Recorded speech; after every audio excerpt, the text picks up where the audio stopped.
alguma forma, que possam de alguma forma contribuir com a nossa formação e que a gente possa trocar aqui juntos conhecimentos entre pares, compartilhando experiências. E para essa roda de conversa acadêmica de hoje, nós temos a nossa convidada, a professora Gabriela Conceição de Souza.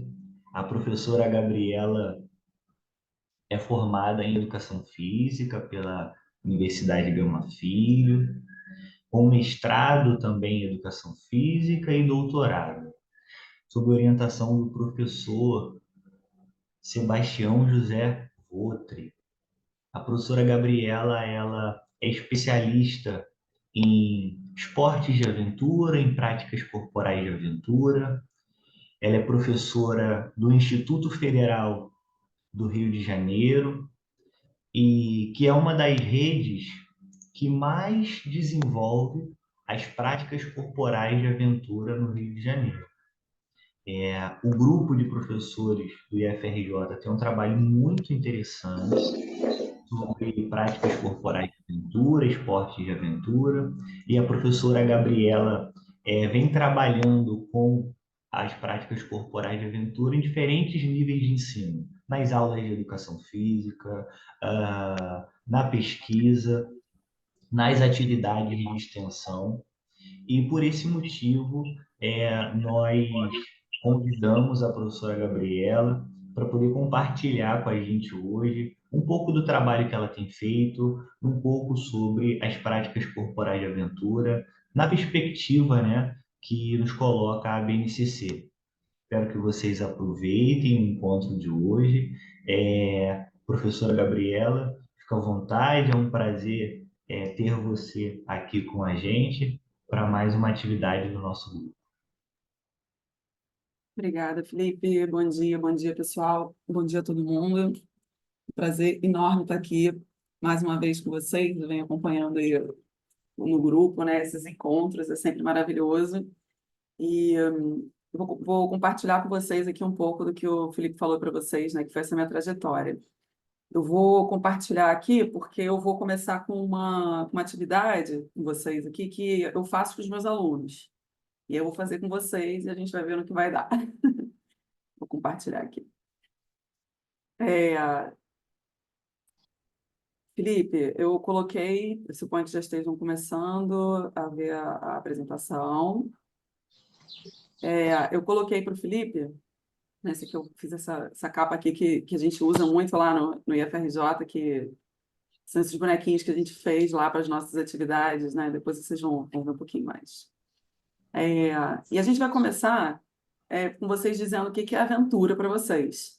Então, o Felipe, quem tiver na tela do computador, tiver com o celular aí na mão, pode pegar o QR Code. Quem não tiver, eu vou pedir para o Felipe colocar o link que eu já passei para ele aí, o link com código. E você vai colocar três palavras que representam para você o que é aventura. Tá? Então, vou dar um tempinho para vocês pensarem antes de eu começar a falar. Sei que algumas pessoas já têm alguma experiência com aventura. Eu tô ligando agora, pode.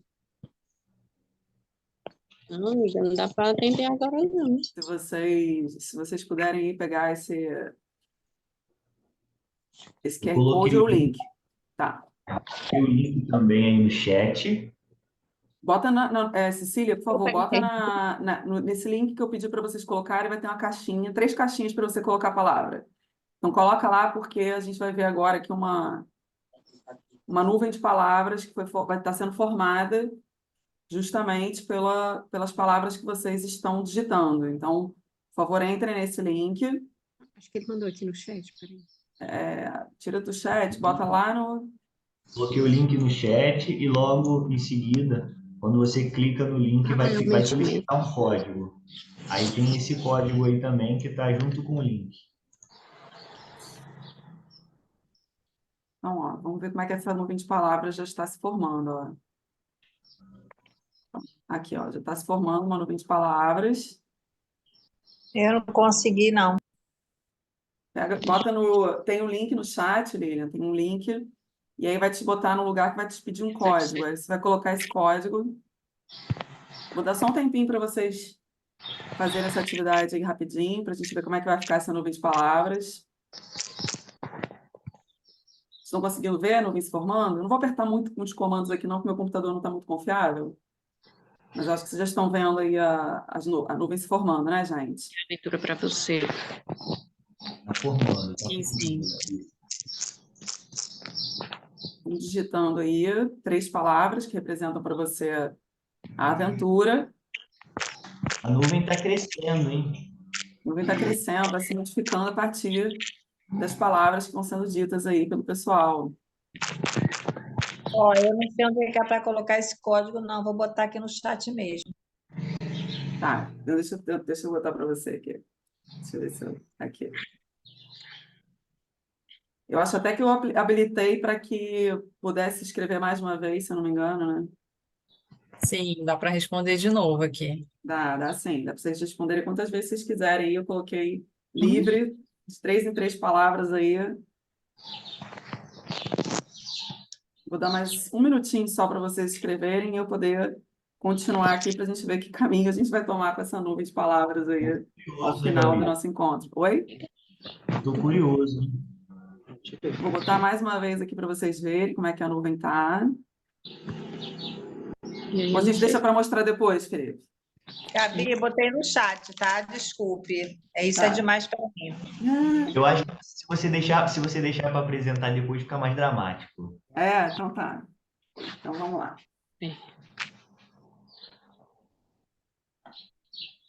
Voltei aqui para minha apresentação. Estou dando só esse tempinho aí, bem lentamente aqui para o pessoal. Eu vou escrever pela Lilian aqui. Isso é muita aventura para mim, ô, Gabi. Então aí, ó, quem puder acessar o QR Code aí.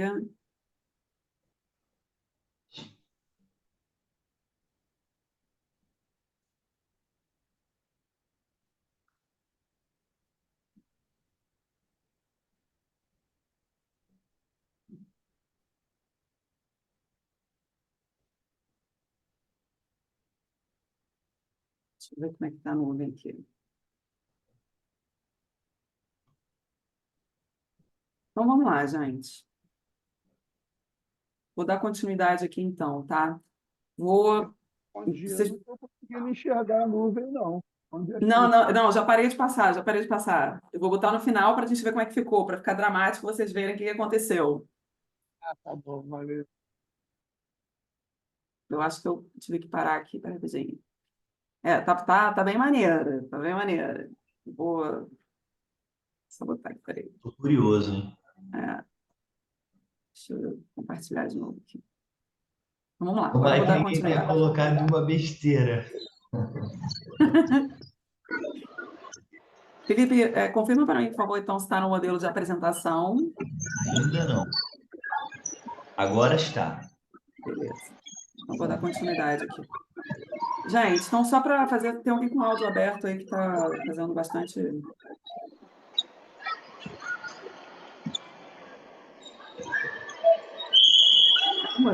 Ui. Felipe, você tem como dar uma olhada nos áudios? Oi. Tem alguém com apito aí. Gente, então, como o Felipe falou, eu tenho uma pequena estrada.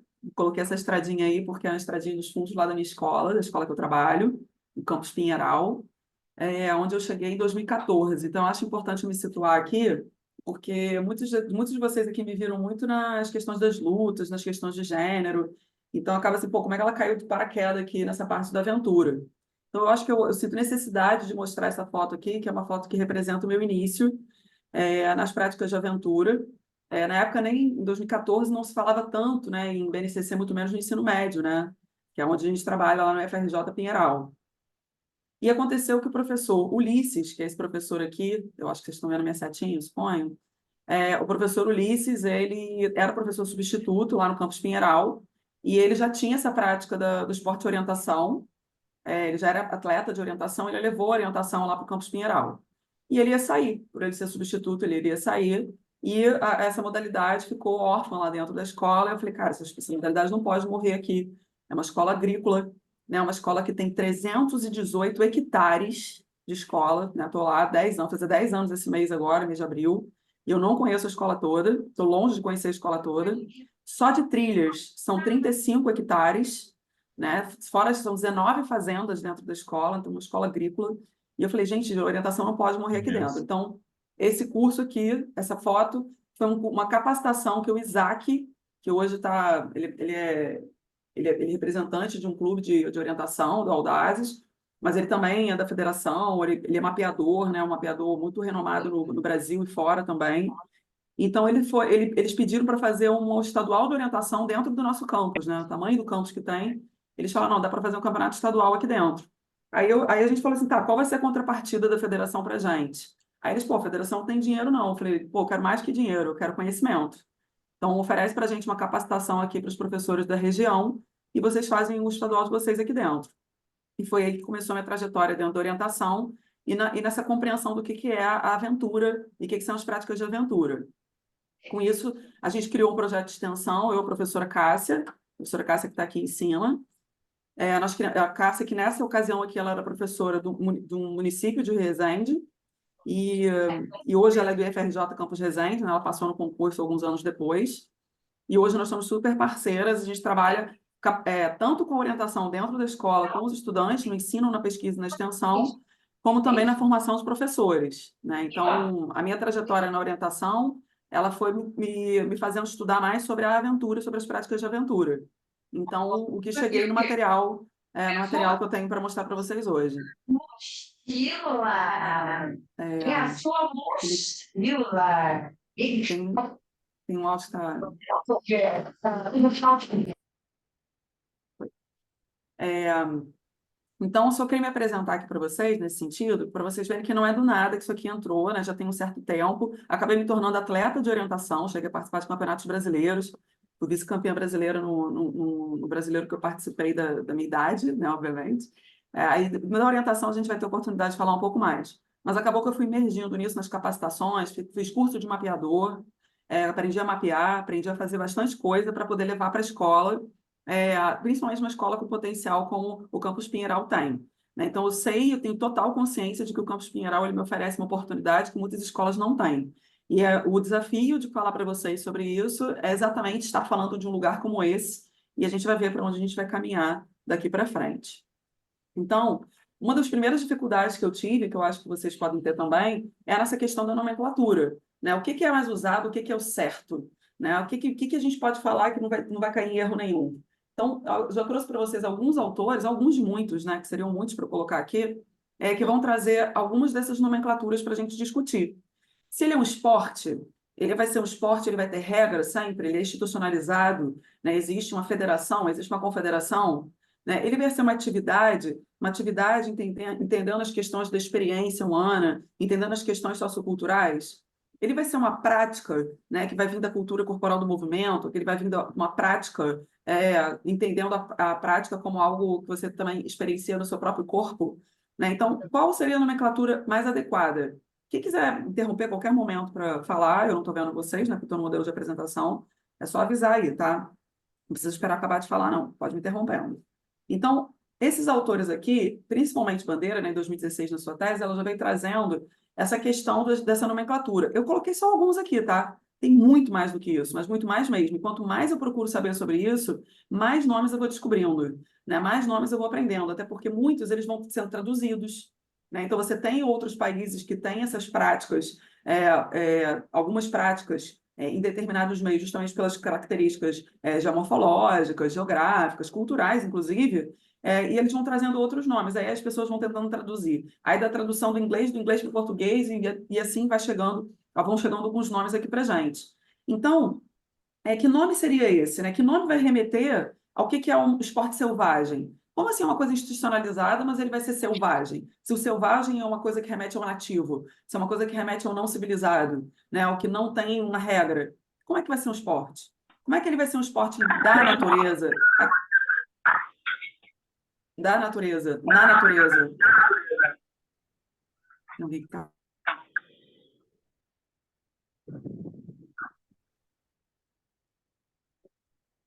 Tá ouvindo? Foi?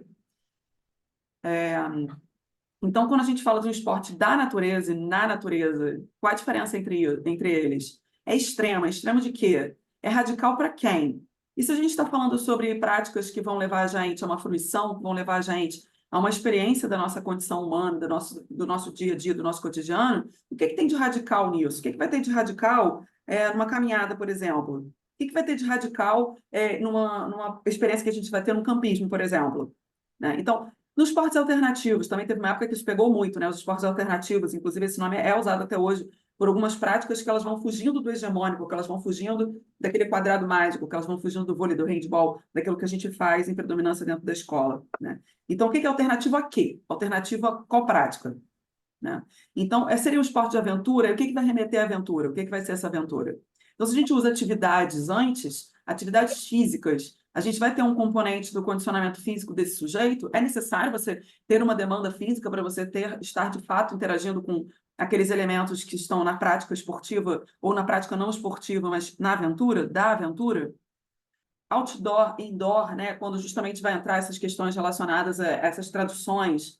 Mas ele é indoor, mas ele pode ter uma pegada da aventura sendo indoor, sendo dentro de um lugar, sendo num espaço fechado, né? Então, a subjetividade que tem em volta da aventura, né, o que vai significar para um para outro. Você vê que a nuvem de palavras ela foi crescendo, quer dizer, no pouco momento que eu deixei aqui com vocês, né, agora vocês não viram, mas ela vai crescendo porque chega numa hora em que o que é para um não é para o outro.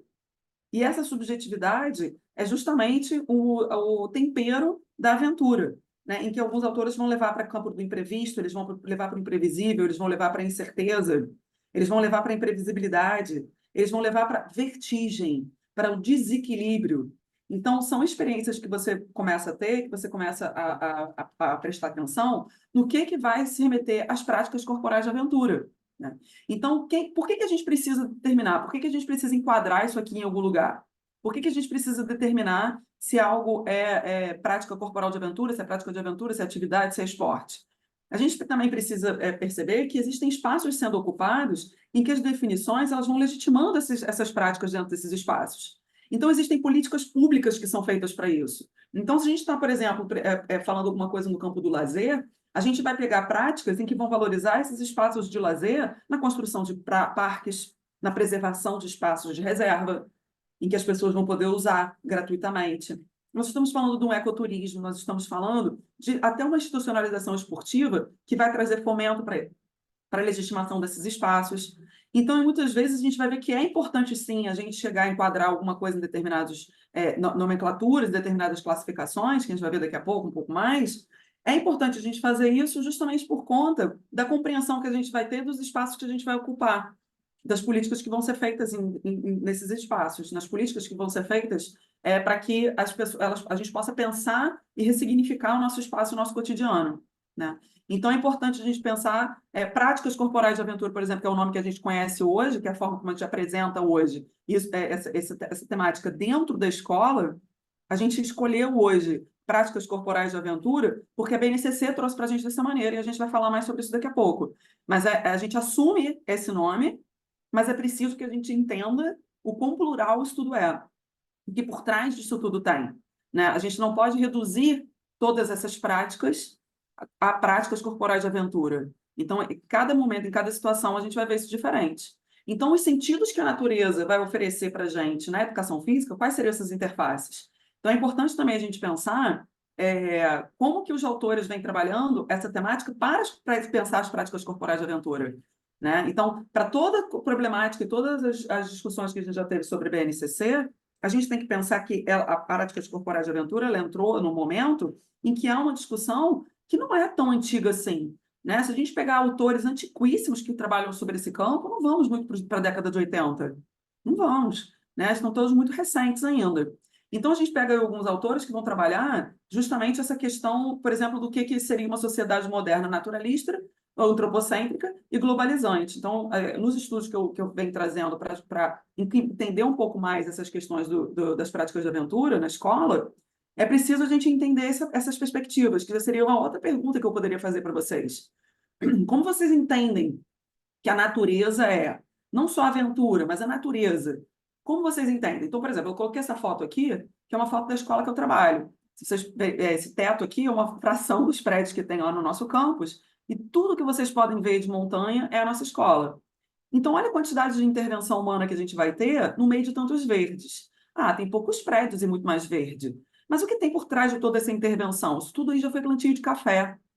E essa foto aqui já é antiga, nós já conseguimos reflorestar boa parte disso. Se eu tirasse, pegasse esse mesmo drone, nesse mesmo ângulo, hoje, 2024, já estaria bem diferente essa área daqui, já estaria bem mais verde, porque todo ano a gente está fazendo um projeto de reflorestamento com árvores nativas, e que mais para frente eu vou mostrar como que é esse projeto.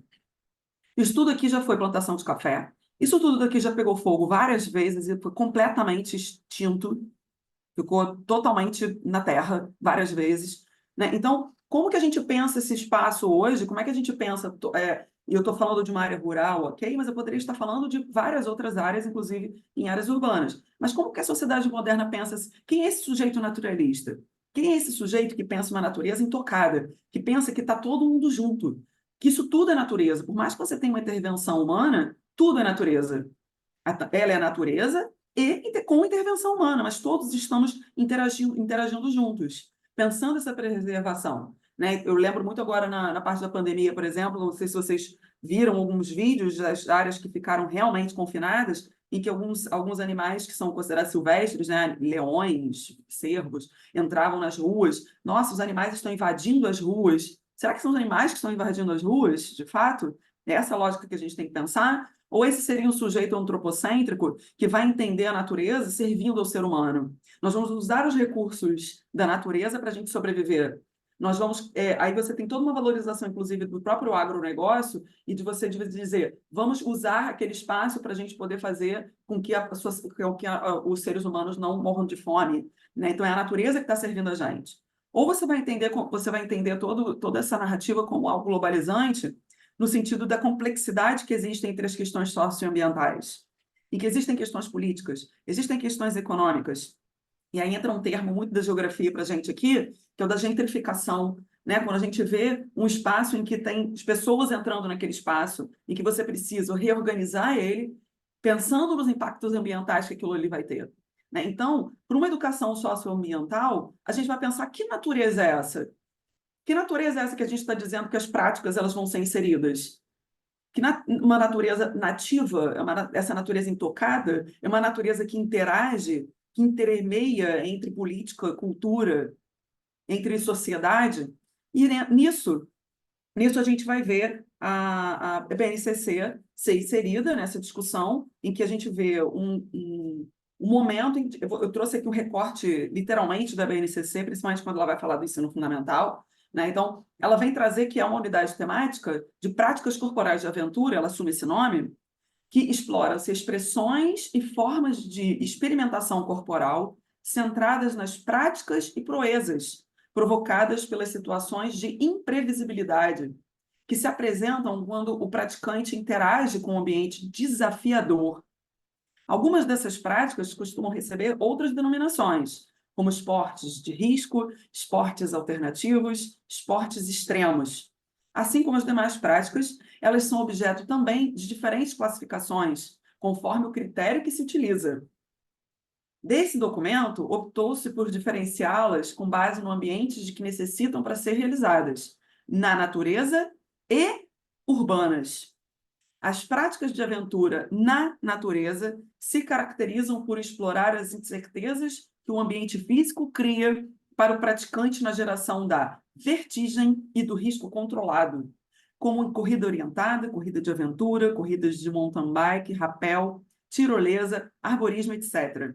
Já as práticas de aventura urbanas exploram a paisagem de cimento, né? Botou entre aspas ainda aí, para produzir essas condições, vertigem e risco controlado, igual falou lá da natureza, durante a prática de parkour, skate, patins, bike, etc.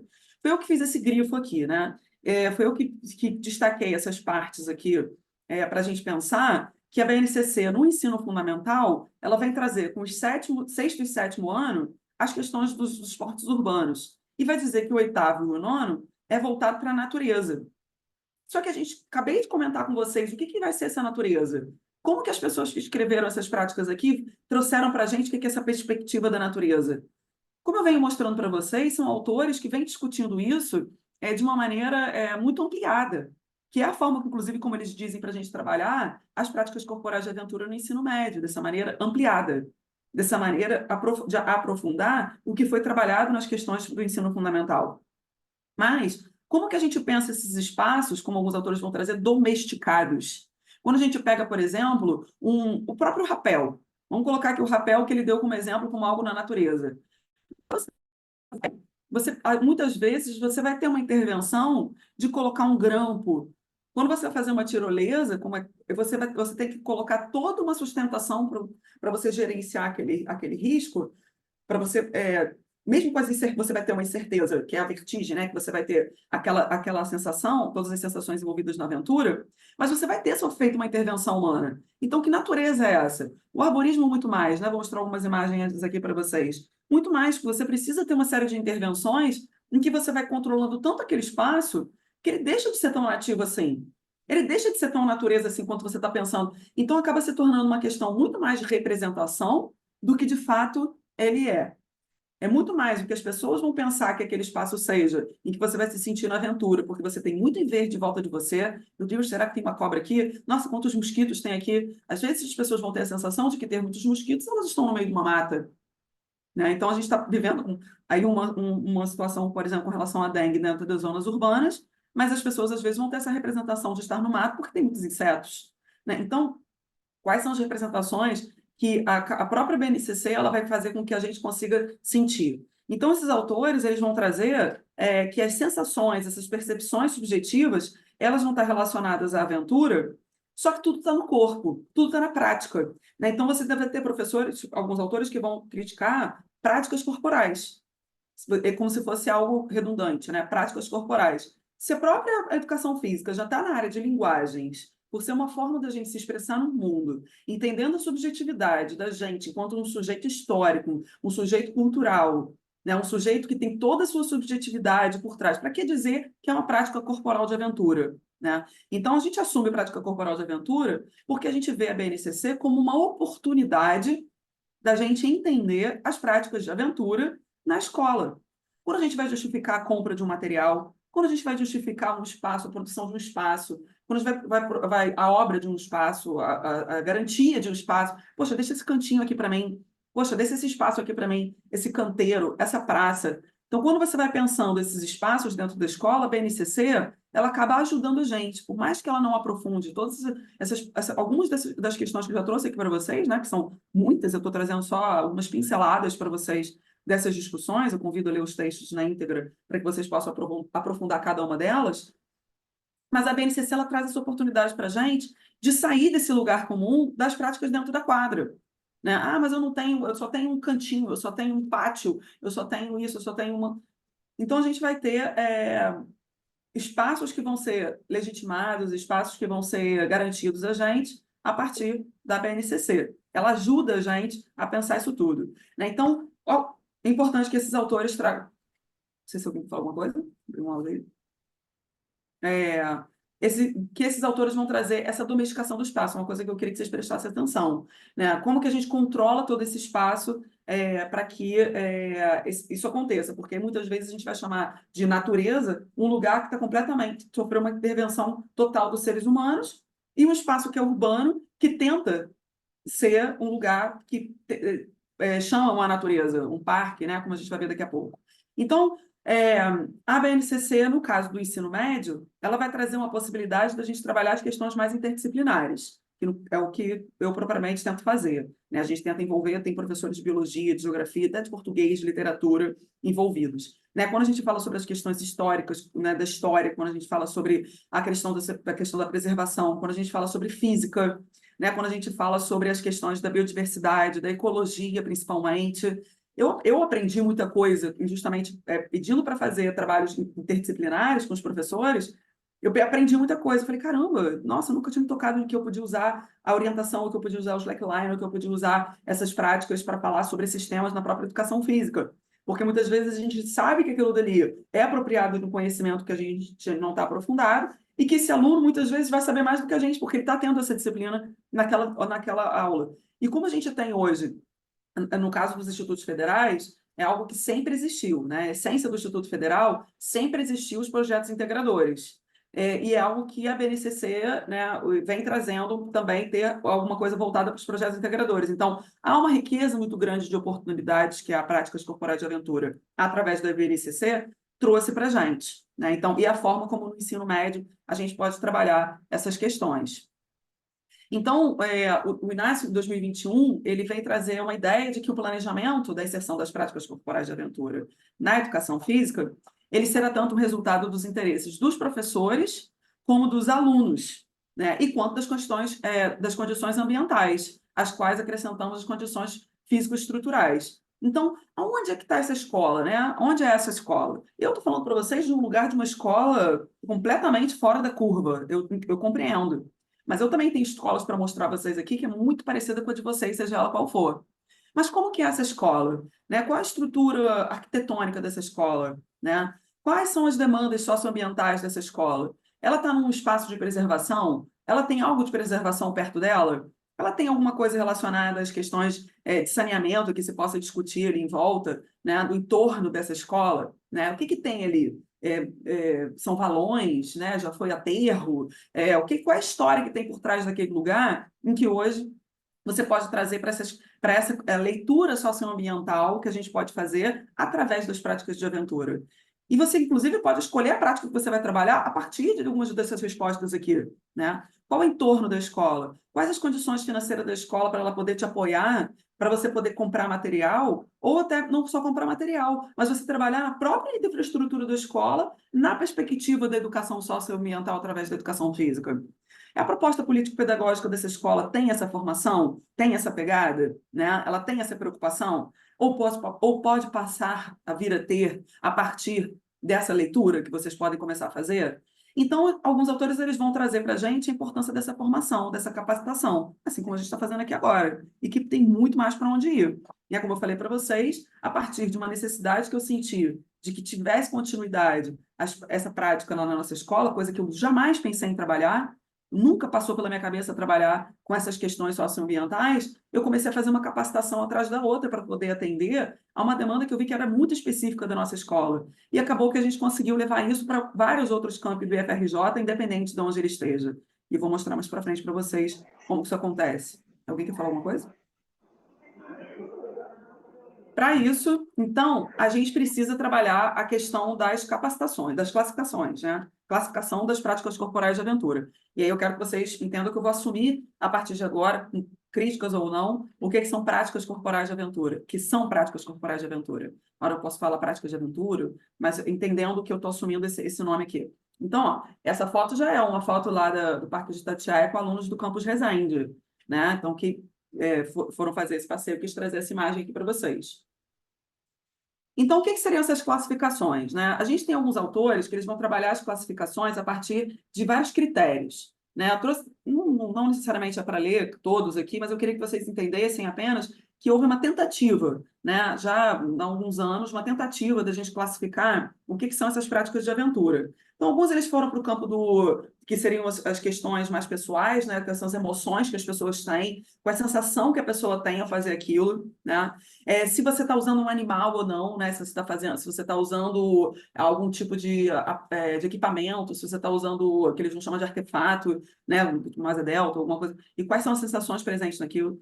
O impacto ambiental que aquela prática vai ter, né? O ambiente social que você está fazendo, se você está fazendo individual, se você está fazendo com a ajuda de alguém, se você está fazendo sem a ajuda de ninguém, se você está fazendo coletivamente, né? E os aspectos físicos. Físicos no sentido de ser na terra, na água, no ar, no gelo e assim por diante. Então, como a gente aqui tem os autores que eles vão trabalhar na perspectiva brasileira, a gente não vai falar muito de gelo, né? Embora a gente possa trabalhar, né? As questões com gelo. A gente pode falar da patinação ou alguma coisa do tipo, mas não é tão comum a gente ver falando em BNCC nas questões relacionadas ao gelo, mas a gente não pode ignorar que elas existem, né? Então, a gente começa com essas classificações aqui do que seriam modalidades da Terra, né? Então, você tem várias práticas aqui, algumas que você vê até que ainda tem o nome em inglês, e aí a gente começa até a ver o que seria de fato realmente feito na natureza, se a gente começar a pensar na classificação da natureza e urbano que a BNCC vem trazer para a gente, A gente vai ter mountain bike, mas você vai ter ciclismo, você vai ter slackline. O slackline ele pode ser feito de um poste para o outro, mas ele também pode ser feito de uma árvore para outra, né? Tem alguns que vão falar sobre o slackline ser aéreo, tão aéreo quanto terrestre, né? Se você tem as questões de você fazer num lugar muito alto, né? Vou mostrar aqui também um pouco disso, né? Você tem as modalidades na água e algumas modalidades que são na água, mas que elas, depois de serem na água, foram na terra, ou da terra foram para a água. A gente tem o exemplo do skate, por exemplo, surf skate, né? As modalidades do ar, né? Então, o que você faz no ar? E esse ar é o quê? Aí é mais interessante ainda quando eles vão tentar classificar, é ar porque você plana no ar ou é ar porque você pula no ar? Que é o caso da asa delta que você plana, e tem o caso do bungee jump que você salta, né? Então, quais são as interseções que vão existir entre essas classificações? Então, por mais que a gente tente classificar, ainda assim a gente vai ver problemas na classificação. Mais para frente, então, a gente vai ver que em 2021 tentou-se fazer uma outra classificação, né? E aí eu não estou falando que vocês tenham que usar isso daqui ou que uma ou outra seja certa, mas é uma tentativa da gente pensar, a partir daquelas perguntas que eu fiz, né? Ó, como é que é a sua escola? Onde é a sua escola? Quais são as possibilidades da sua escola? Você pode pensar nessas classificações e daí, junto com os seus alunos, escolher quais seriam as melhores práticas. Se a gente para falar sobre aventura, que aventura é um risco controlado, é você pegar uma subjetividade de um sujeito, né, e pensar o quanto que você controla desse risco para você fazer alguma prática. Alguém quer falar alguma coisa? Alô? Alguém está falando alguma coisa? Gabriela, Oi. bom dia. Bom dia. Quem está falando aqui é o Luiz César, eu sou professor da FATEC Marechal Ernest. Tá? Desculpa até te atrapalhar, porque daqui a pouco eu vou ter que me ausentar um pouco. Eu queria passar até para contribuir um pouco nisso aí. Eu tenho uma amiga, professora, você deve conhecer, a Denise Falcão, ela é da Universidade Federal de Ouro Preto, e ela está indo até para a de Minas Gerais agora, onde ela coordena a educação física lá na universidade, e ela desenvolve o esporte de aventura. E eu até perguntei para ela, né, uma amiga minha de faculdade até, como ela usava isso no dia a dia. Ela até me deu um exemplo. Ela falou: César, você até já usa no dia a dia.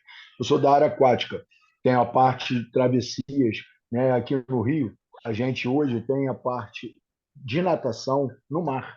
E ela é muito bem desenvolvida. É um esporte de aventura, queira ou não, e controlado, né? A gente tem toda a segurança, né? A gente tem o Sidney Pereira no Recreio, a gente tem o Luiz Lima em Copacabana, como tem outros polos também na Barra, etc. E é uma coisa que a gente conseguiu trazer não só alunos do ensino médio, do ensino fundamental, como também os adultos, né? Hoje tem uma parte muito grande de adultos, pessoal da terceira idade, que começou até a nadar no mar e não fazia natação na piscina, entendeu? Então, é um esporte de aventura, é de risco, logicamente, né? Quando o mar está flat, é uma maravilha, mas quando o mar está batendo, existe o risco, existe toda a parte que é um aparato. Eu acho isso muito legal. Eu lá em Marechal, nós temos um campus também muito grande, onde tem a parte de vegetação, tem uma parte, até jacaré, nós já encontramos lá, né? Porque tem os quartéis do lado ali na Vila Militar, e eu achei muito interessante. É uma variação que a gente pode dar muito grande na nossa educação física, sair do tradicional, como você falou, dos esportes, e estar desenvolvendo não só a questão da natação, como eu falei, mas lá a parte do arborismo, saltos e etc. A gente tem uma área muito boa. Tá? Então, antes de mais nada, parabéns aí pela palestra. Tá? E o pessoal que está participando, daqui a pouco teria que me ausentar, até porque eu vou buscar meu filho na escola. Tá bom? Mas show de bola e veio a contribuir muito para a nossa área aqui. Obrigada. Que bom. Fico feliz de saber que. Eu não tenho dúvida que muitas pessoas já fazem mais até do que acham que fazem, né? Tem gente que fala, não sei se eu trabalho com isso, mas às vezes vão se identificar mesmo aqui em algumas perspectivas. Então, assim, falando sobre essa classificação, o que é importante a gente pensar assim, até pensando no que o professor acabou de falar, né? Você já faz, né? Então, será que você, pensando nessa perspectiva de Inácio, quando fala que tem deslocamento, esse deslocamento é vertical, horizontal ou misto, né? Dentre esse deslocamento, ele tem queda, ele requer as habilidades corporais, ele tem o deslizamento, ele tem o rolamento, e rolamento aqui a gente não entende rolamento como no rolo das lutas, não. É rolamento no sentido do rolo, né? Do skate ou do carrinho de rolimã, que vou mostrar algumas opções aqui para vocês. Essa queda, ela é livre, ela é controlada, né? Então, será que esse deslocamento ele vai cumprir alguns desses quesitos? Porque muitas vezes a gente fica tentando enquadrar no nome da modalidade, que vai levando muito a gente para o esporte, para a institucionalização, para a regra, para o engessamento. E quando você para pensar nos elementos envolvidos naquela prática, né, se ele tem impulso, o impulso é impulso a partir da força humana, a partir da gravidade, a partir do vento ou a partir de um salto? Como que esse impulso é feito? Né? Então, o Inácio ele vai tentar trazer para a gente uma série de classificações para, quem sabe, você criar um próprio esporte. Quem sabe você que cria o próprio equipamento? Nós estamos falando de instituições que têm cursos técnicos em automação, cursos técnicos em robótica. Nós podemos estar falando aqui de pessoas que vão pensar nessas classificações e, quem sabe, gerar um esporte, uma prática corporal de aventura nova, totalmente nova, que nunca ninguém ouviu falar. Né? Então, se você parar para pensar nessas questões aqui, nessas características que envolvem justamente a prática do sujeito, uma prática corporal, né? Como se tem envolvido a aventura, se tem envolvido a vertigem, se tem envolvido esse risco que você controla, então, essa classificação daqui ela pode estar gerando uma coisa nova. E entendendo que muitos autores não vão aceitar motores. Não vão aceitar moto, por exemplo. Embora muitos autores vão classificar como práticas de aventura, porque você vai estar lá no meio de uma floresta ou alguma coisa do tipo, só o impacto ambiental que você tem, um diesel, o impacto ambiental que você tem, a fumaça, o impacto ambiental que tem isso tudo, você já está indo na contramão das discussões socioambientais. Então, vai ser muito difícil vocês encontrarem, embora não impossível, esportes ou práticas que vão envolver motor, tá? Mas é uma discussão aí que a gente pode pensar, né? Então, é motocross, é ultraleve, né? Tem o jet ski, o próprio jet ski, né? O off-road, né? Que a gente também tem aí para pensar essas práticas que envolvem motor. Até porque também não é algo muito viável dentro da escola. Se a gente para pensar que a gente está na escola, como que a gente vai trabalhar essas questões automotivas? Embora a gente tenha alguns cursos que envolvam esse tipo de maquinário, a gente tem que pensar as questões socioambientais. Então, para pensar questões socioambientais, como é que a gente vai evoluir, né? Então, quando a gente fala sobre essas classificações, a gente está sempre pensando no perigo e no risco. E é uma coisa que muitos professores não param para pensar nisso, porque a gente fala, na educação física, sempre alguém vai se machucar. Na minha aula nunca ninguém se machucou. Se ninguém nunca se machucou nessa aula, porque você não deu aula direito. Tem algumas pessoas que falam isso, né? Mas a gente tem que pensar o que é perigoso de fato e qual é o risco, né? Então, tem vários exemplos aqui. Eu trouxe um que é o perigo da gasolina. Então, você mexer com a gasolina é algo que é perigoso porque ela é altamente inflamável. No entanto, você tem o risco de ter um incêndio. E como é que você vai fazer para conter o incêndio? Você está preparado para conter o incêndio? O que a gente faz numa quadra? Está chovendo e tem goteira. Pô, você não vai dar aula porque tem goteira, as pessoas podem escorregar e se machucar. Né? Quando você tem vergalhões, quando você tem condições que não estão adequadas para você dar a sua aula, você está aumentando a possibilidade das pessoas se acidentarem. Né? Então, outros exemplos aqui seria o mar que tem tubarão. Tá, é um perigo o mar que tem tubarão. Você vai nadar nesse mar que tem tubarão? Ou você vai se colocar dentro de uma grade, né? De uma jaula daquelas para você não ser mordido pelo tubarão? Né? Tem aí o vírus circulando. Você vai andar sem máscara? Né? Você tem aparelhos elétricos, você vai usar água, você vai usar dentro d'água aparelhos elétricos para se eletrocutar, coisa do tipo. Então, quando a gente para pensar o que é perigo, o que é o risco, a gente começa a perceber de onde vêm essas incertezas, porque isso vai estar relacionado com a nossa percepção de segurança. Isso é que é muito interessante, quando a gente fala sobre essa subjetividade. Porque você perceber o perigo, você perceber que algo é perigoso e você controlar gerenciar todo esse risco que tem, controlar todo esse risco que tem, e você ainda continuar com a percepção de que você tem perigo. Né? Então, um exemplo que eu gosto muito de dar é justamente a escalada com segurança. Então, a gente tem aqui nessa imagem uma pessoa que está escalando uma parede e ela está com baudrier, ela está com capacete, ela tem uma pessoa fazendo a segurança. A gente pressupõe que essa pessoa que está fazendo a segurança é uma pessoa experiente, sabe o que está fazendo, tem um equipamento todo bom, todo novinho, tanto que é muito difícil você ver pessoas usando cordas velhas, porque a segurança ela é algo extremamente importante nessas práticas, mas a pessoa que está na parede, ela pode continuar tendo a percepção de que ela vai morrer. Eu vou morrer. A sensação que ela tem ali naquele momento, como ela percebe que ela está numa situação de perigo, ela fala, estou totalmente numa situação que eu vou morrer. Mas, no entanto, aquela pessoa que está fazendo a segurança sabe que a chance de alguma coisa ali acontecer, todo o controle de risco ali já foi feito. né? Ele conferiu que a corda é nova, ele conferiu que o freio está funcionando, ele conferiu que a roldana está não sei o quê, que o grampo está não sei o que lá. Ele já conferiu todo aquele cenário, mas as percepções da pessoa é que não são as mesmas, né? Então, a aventura ela vai entrar nessa subjetividade do que de fato a pessoa está se percebendo enquanto em risco, né? De fato. Então, o que vai ser esse risco controlado? Né? Eu estou oferecendo para a pessoa a sensação de aventura que ela está tendo, porque eu estou oferecendo a tirolesa, por exemplo, né? A tirolesa que se atravessa de um lugar para o outro, que eu vou mostrar alguns exemplos. Né? Essa tirolesa, a quantidade de recursos de segurança e tecnologia envolvidos naquilo para não ter nenhum acidente é enorme. Mas a pessoa que está descendo naquilo, que tem a sensação de vertigem que você vai ter ao descer, a sensação que você tem de aventura, justamente pela percepção que a pessoa teve, né? Vai trazer uma série de reflexões para esse sujeito. Então, as práticas corporais de aventura elas vão atravessar essas percepções da descoberta interna. Essa prática que você está levando a pessoa, está levando essa descoberta interna? Está levando essa reflexão da pessoa sobre ela existir nessa perspectiva do que é de fato natureza, do que de fato é urbano? E se elas realmente não são sinônimas? Né? Essas emoções significativas dessas pessoas estão sendo ofertadas nessas práticas? Né? Então, qual é o risco real, qual é o risco percebido dessas pessoas?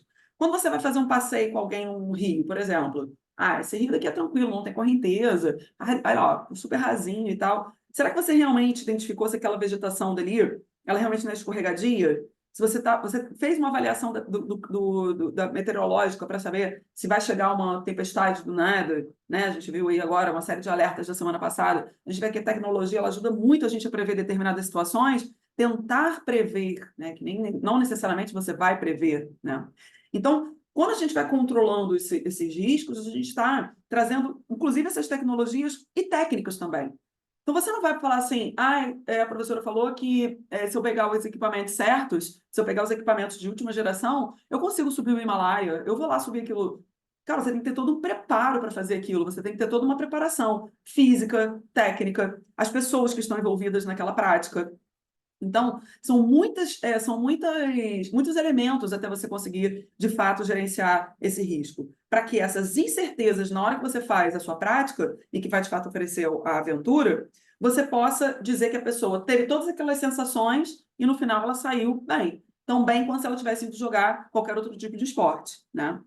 Então, a subjetividade presente na aventura, ela não pode ser compartilhada com as pessoas. Porque as vivências pregressas dela, antes de participarem daquilo, também vão trazer para ela essas emoções significativas.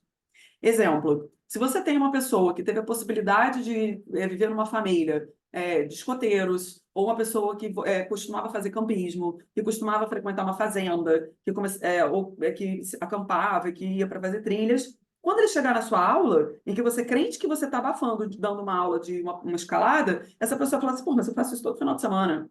Então, a sensação que essa pessoa vai ter de aventura não vai ser a mesma do que aquela pessoa que você está mostrando para ela a primeira vez, em que a primeira oportunidade que ela vai ter para fazer aquilo vai ser na sua área, na sua aula, né? Então, quando a gente fala sobre gerenciar risco, a gente vai ter alguns autores que vão trazer... Isso aqui é só uma ideia, tá? De um autor. Outros vão trazer outras ideias, tá? Do que seria esse gerenciamento, né? De você pegar a sua escola e ver qual é o contexto das atividades que você vai fazer. Lembra das primeiras perguntas que eu fiz? Né? Onde que é a sua escola? Você decidiu pela modalidade que você vai fazer? Mas quais são as atividades, então? Quem é que vai fazer? Qual é a faixa etária, né? Aonde que você vai fazer nesse espaço que você escolheu fazer? Né? Aonde? Quando? Né? As questões climáticas, as condições meteorológicas. Né? Como? Você tem recursos para fazer isso? Recursos de equipamento, recursos financeiros para fazer isso?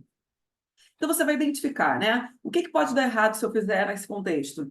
Né? Então, analisando, né? Você seguindo um fluxo, você vai identificar o que poderia dar de errado. E a gente sabe que tem coisas que a gente não tem como prever. Mas dentre as coisas que você pode prever, o que poderia dar de errado naquela atividade que você propôs? Né? E daí você vai analisar quais as consequências e probabilidades de acontecer as ocorrências que você identificou anteriormente.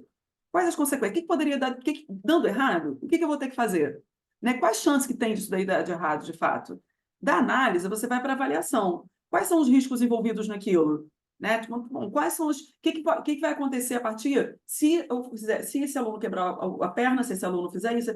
E assumir, né? Uma coisa que é interessante também a gente pensar, que assumir que existe o risco, assumir de fato que aquilo que a pessoa está fazendo pode dar ruim, assumir, a pessoa ela já vai fazer aquela prática sabendo, mas eu tenho medo, eu tenho trauma, eu tenho isso, eu tenho aquilo. Você não vai colocar uma pessoa para subir uma parede de 6 metros no primeiro dia de aula dela, ela te avisando que ela tem medo de altura.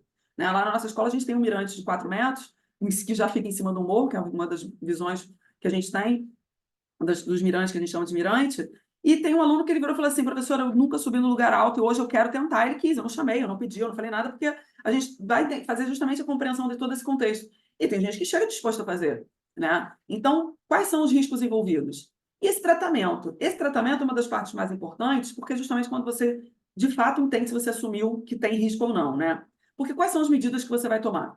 Né? Para reduzir as probabilidades e as consequências, né? Para evitar que aquilo aconteça e até transferir. E aí é muito interessante a gente pensar, porque a gente fica tentando, como eu falei para vocês, vamos nos capacitar, vamos fazer cursos, ok, mas tem horas que a gente tem que chamar um bombeiro, tem horas que a gente tem que chamar um salva-vidas, tem hora que a gente tem que chamar um guia que conhece muito bem aquela mata. Quantas vezes a gente viu na televisão aí pessoas que foram lá no Colégio da Tijuca, que é super bem sinalizada, e as pessoas ficam presas e tem que chamar lá um monte de gente para tirar aquelas pessoas lá de dentro. Né? Então, em quantos lugares a gente vai que a gente fala assim, não, mas eu não vou porque eu não tenho essa capacitação, então eu não posso levar lá, não posso fazer isso, não posso fazer aquilo. Tá, mas a gente pode contratar uma pessoa, convidar, chamar um projeto, chamar alguém que possa falar para a gente sobre aquilo. Né? A gente tem hoje vários currículos que valorizam muito você chamar esses outros saberes, essas outras pessoas que muitas vezes até nem têm uma educação tão formal quanto a nossa, mas elas são chamadas para falar sobre as suas experiências. Né? Quando a gente fala, às vezes, de uma pessoa que surfista, se a gente quiser falar sobre surf, se a gente quiser falar justamente sobre essas questões, as trilhas, os montanhismos, né? Quando a gente está falando de guias, muitas vezes eles vão ter uma formação técnica de guias ou algo do tipo, mas eles conhecem aquela mata, conhecem todos os riscos envolvidos e vão ajudar a gente, inclusive, a voltar ao contexto e reavaliar todo esse cenário daqui para gerenciar esse risco.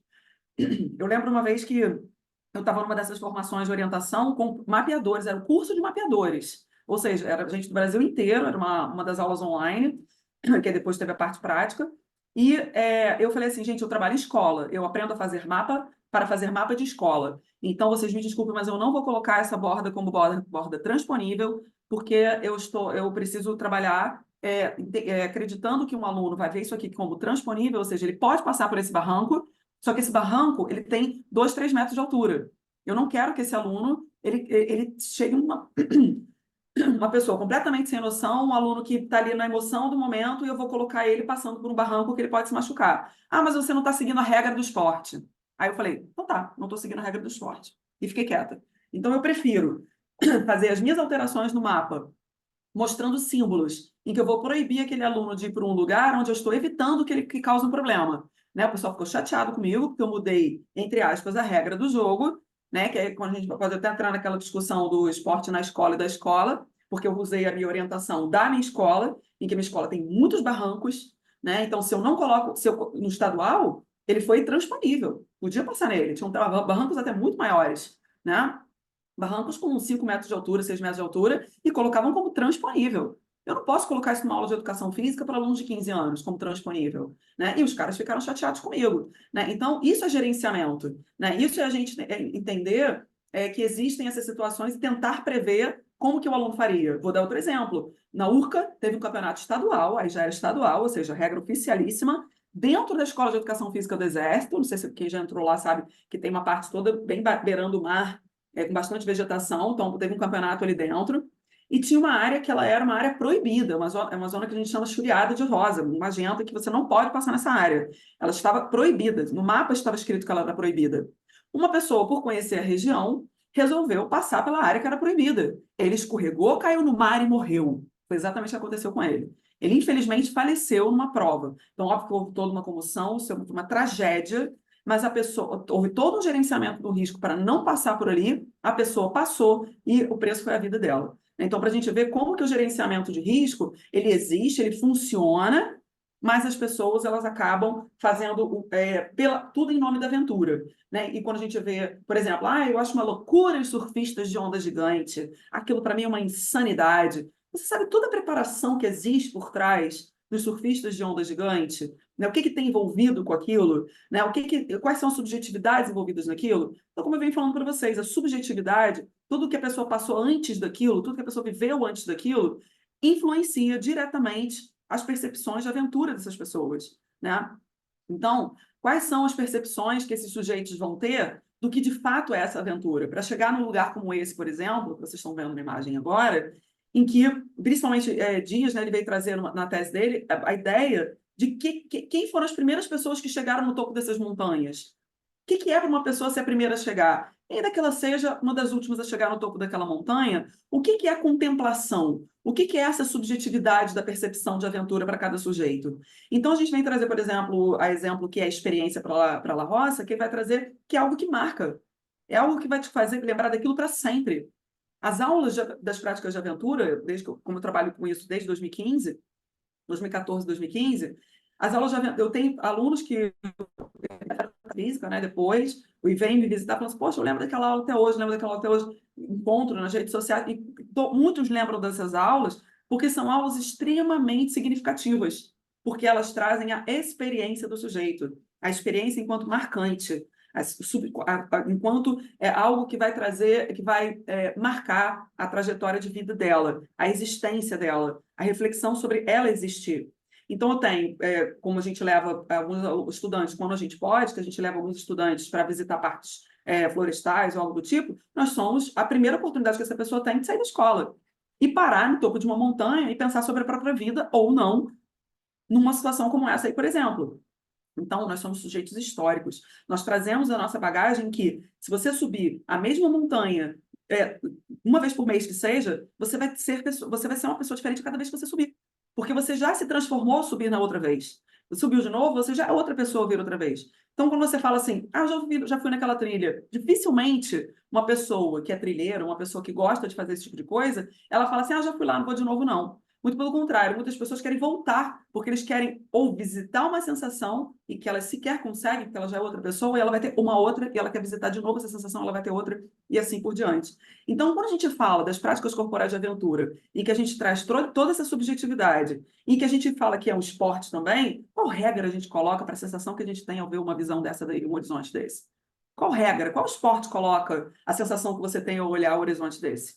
Qual esporte faz isso? Mas a gente entra naquela questão da mídia, enquanto ela reforça determinados estereótipos de determinadas práticas e legitimam espaços. Então, o esporte também é importante para a gente legitimar espaços.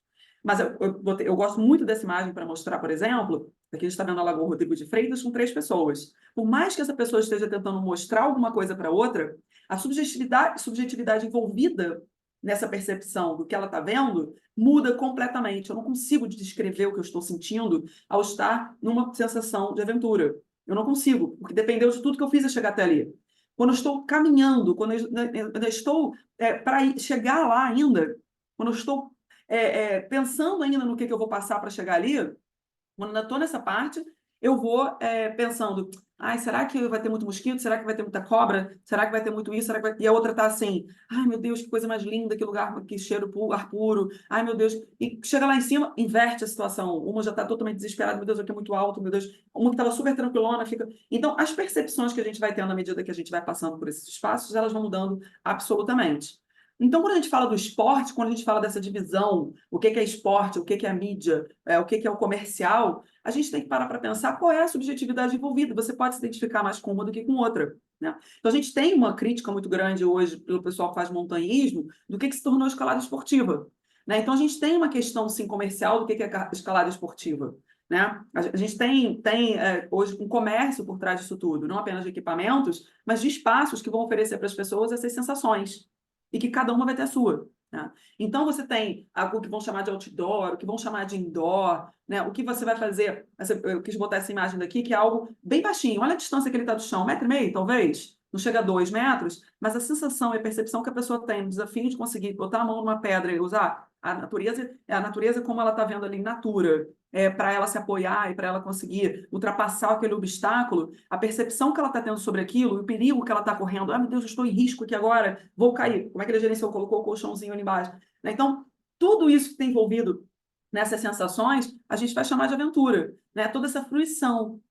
toda essa contemplação, também é aventura, né? Então, o esporte ele vem para ajudar a gente a pensar esses espaços de uma forma sistematizada também, né? Então, ó, trouxe aqui um exemplo, hoje é considerado o esporte mais rápido dos Jogos Olímpicos, né? Acho que dura 6 segundos, se eu não me engano, foi o recorde de quase 6 segundos. Eu não sei se alguém sabe um pouco melhor, porque eu não acompanho tão de perto essa modalidade. Só sei que agora o Brasil ficou de fora. A gente não conseguiu se classificar para o próximo, para Paris. Mas são 3 na modalidade, que agora eles vão fragmentar. Antes você tinha que fazer as 3 e depois e somar os 3 para poder ganhar uma medalha, mas agora eles fragmentaram. Nós temos, então, vários tipos de fruição que vão acontecer a partir dos elementos que você está usando na e da natureza. Na e da, você está usando o vento, né? Você está usando a gravidade, você está usando o quê dos elementos para você poder alcançar essa subjetividade, né? Então, o que você está caindo ao cair, ou você se jogar, ou você experienciar aquela sensação, né? O que você está sentindo quando você está contemplando, quando você está visualizando algo que foge completamente do seu cotidiano, né? Então, quando você está no caminho, você não precisa estar... Às vezes, você não precisa nem estar tão rápido ou tão devagar para você estar sentindo e tendo essa percepção da aventura. Você não precisa estar ofegante, né? Daí a crítica para atividade física de aventura, atividade física, né, sobre alguma coisa, porque você não precisa, de fato, estar influenciando algo na sua fisiologia enquanto condicionamento físico, para você, de fato, estar sentindo essa aventura, essa vertigem, né? Então, aqui é um exemplo do slackline, quando eu falei para vocês, que é em altura, né? Em lugares altíssimos, né? E tem gente que faz sobre a água, enfim, tem vários espaços que você pode fazer o slackline, né? Aqui é um espaço completamente controlado, e que você tem, aqui você não sequer está ligando o slackline a uma árvore, né? No caso aqui da imagem da direita, né? Então, você tem vários elementos envolvidos aqui na experiência da vertigem, que também é uma aventura, né? Trouxe outro exemplo aqui para vocês. O que seria esse slackline? O que seria na neve? Que são muitas, né? Uma infinidade, obviamente, não tenho nem intenção de esgotar aqui as práticas, todas as práticas possíveis nesse meio, né? Então, trouxe só algumas imagens para vocês, que inclusive são imagens que eu trabalho com os meus alunos. Todas essas imagens aqui eu levo para eles, a gente conversa sobre cada uma dessas imagens. Gosto de trazer elementos que fazem parte do que torna tudo legal. Olha a experiência que a pessoa tem ao saber que ela caiu na lama, a saber que ela caiu, que ela se despencou. Às vezes vai mais do que fazer uma viagem totalmente lisinha, que ninguém se machuca. Tanto que quando eu faço orientação lá na escola, eles falam assim, professora, mas choveu ontem. Falei, então vai ser melhor ainda, porque agora está cheio de barro. As melhores experiências são aquelas que saem completamente daquilo que a gente estava prevendo que iria acontecer, né? Quando a pessoa sai toda... não vou dizer só... Não é sujeira, né? Mas é aquilo que sai do controle do que a gente pensou que estivesse controlando, que é a parte da aventura, que é a parte da vertigem, né? Às vezes, a aventura para você é simplesmente sair de casa e ir para o trabalho. É uma grande aventura você fazer isso, né? Então, a gente tem o esporte e orientação, que mais para frente a gente vai poder ver melhor. Os parques urbanos, né? A gente tem, por exemplo, a Quinta da Boa Vista, né? Que são espaços que sofreram uma influência muito grande dos homens, mas existe ainda essa tentativa de se preservar alguma coisa, como a Floresta da Tijuca, por exemplo, né? Em que ela é muito bem sinalizada, tem lá dizendo que então, existe uma norma, acho que é uma ABNT mesmo para as trilhas, em que qual é mais difícil? O que seria difícil? É ser íngreme? Ser uma mata muito fechada, onde você perde a referência dos outros elementos da natureza para você poder se identificar com o uso de bússola, sem uso de bússola, né? Então, você tem outros parques, como esse de Itatiaia, que são professores também do IFRJ, onde você tem os espaços que houve uma intervenção humana para que a gente pudesse interagir, colocaram uma ponte. Tem vezes que a gente fala assim, nossa, que lugar inexplorado, mas na verdade tem lá alguma coisa que foi feita, por exemplo, uma trilha que tem no Pão de Açúcar, não sei se alguém já foi, que é uma curtinha, no final da pista Cláudio Coutinho. É uma pista bem curtinha que todo mundo fala assim, caramba, aquela pista ali, ó, maior aventura, aquilo ali. Mas aquilo já teve uma série de pedras que foram colocadas para as pessoas escorregarem menos, cabos do lado. Então, você tem uma intervenção que é para as pessoas terem a percepção de que elas estão passando por alguma aventura ali naquele contexto, que, de fato, vai trazer para elas essa sensação, né? Então, você vai ter essa fruição, essa contemplação. No caso, a gente chega aqui no arborismo, por exemplo, que é o outro que você tenta controlar o máximo possível determinados contextos, com uma intervenção em alta tecnologia, né, usando elementos, inclusive, como a madeira, aço, cabo, né, para você poder participar. Eu até falo com os alunos que eles falam, poxa, aqui na escola podia muito ter isso. Eu falei, sim, mas é manutenção disso tudo. Isso é algo que requer uma manutenção e não é barato, né? Então, é algo assim, Você hoje tem parques, né? O Parque da Catacumba tem uma que eles chamam de pista, né, de arborismo, né? Agora, é uma manutenção muito, muito, muito cara, para você pensar que você é segurança das pessoas em jogo ali, né? Essa tirolesa é muito legal essa daqui, porque muitos alunos já conseguiram ir lá também, e eles falam, eu já fui nesse lugar, não sei o quê. E aí o outro já fica assim, caramba, como é que essa pessoa já foi nesse lugar? Porque também é algo muito dispendioso. Quando envolve muita tecnologia, também é um passeio que fica muito caro. Nem todo mundo consegue passar por essas experiências, porque se requer muita tecnologia, requer muito equipamento, também vai tornando cada vez mais caro, né? A gente tem o rapel na água, o rapel na montanha, né? E você tem e no mar, aí você tem as questões do esporte, novamente, aqui que eu quis trazer para vocês, onde você tem situações em que é da fruição, você está ali só interagindo, e um outro que está ali contra o tempo, está contra a correnteza, você tem piscinas que simulam correntezas, né? Como o slalom, né? A canoa havaiana, que hoje também está muito, muito em voga aí. Quis trazer essa imagem para vocês do surf, que agora é olímpico, né? Desde os últimos jogos, mas a gente trouxe também aqui, por exemplo, uma prancha que foi feita com PET. Vocês estão conseguindo ver que ela é feita com PET? E entra uma outra discussão socioambiental aqui com relação ao consumo. Olha, gente, aula que vem todo mundo vai trazer PET para a gente poder fazer uma prancha para ver se vai flutuar na piscina, tá? Vai todo mundo trazer. Vai todo mundo para o mercado comprar refrigerante para poder trazer a PET para o professor que pediu para comprar, usar como reciclável. Então, a gente também tem críticas que são feitas a partir do que de fato a gente está reutilizando, reciclando, né? De fato, do que a gente está fazendo com a nossa sustentabilidade quando a gente não discute as questões de consumo, né? E eu trouxe essa imagem para a gente discutir um pouco isso daqui.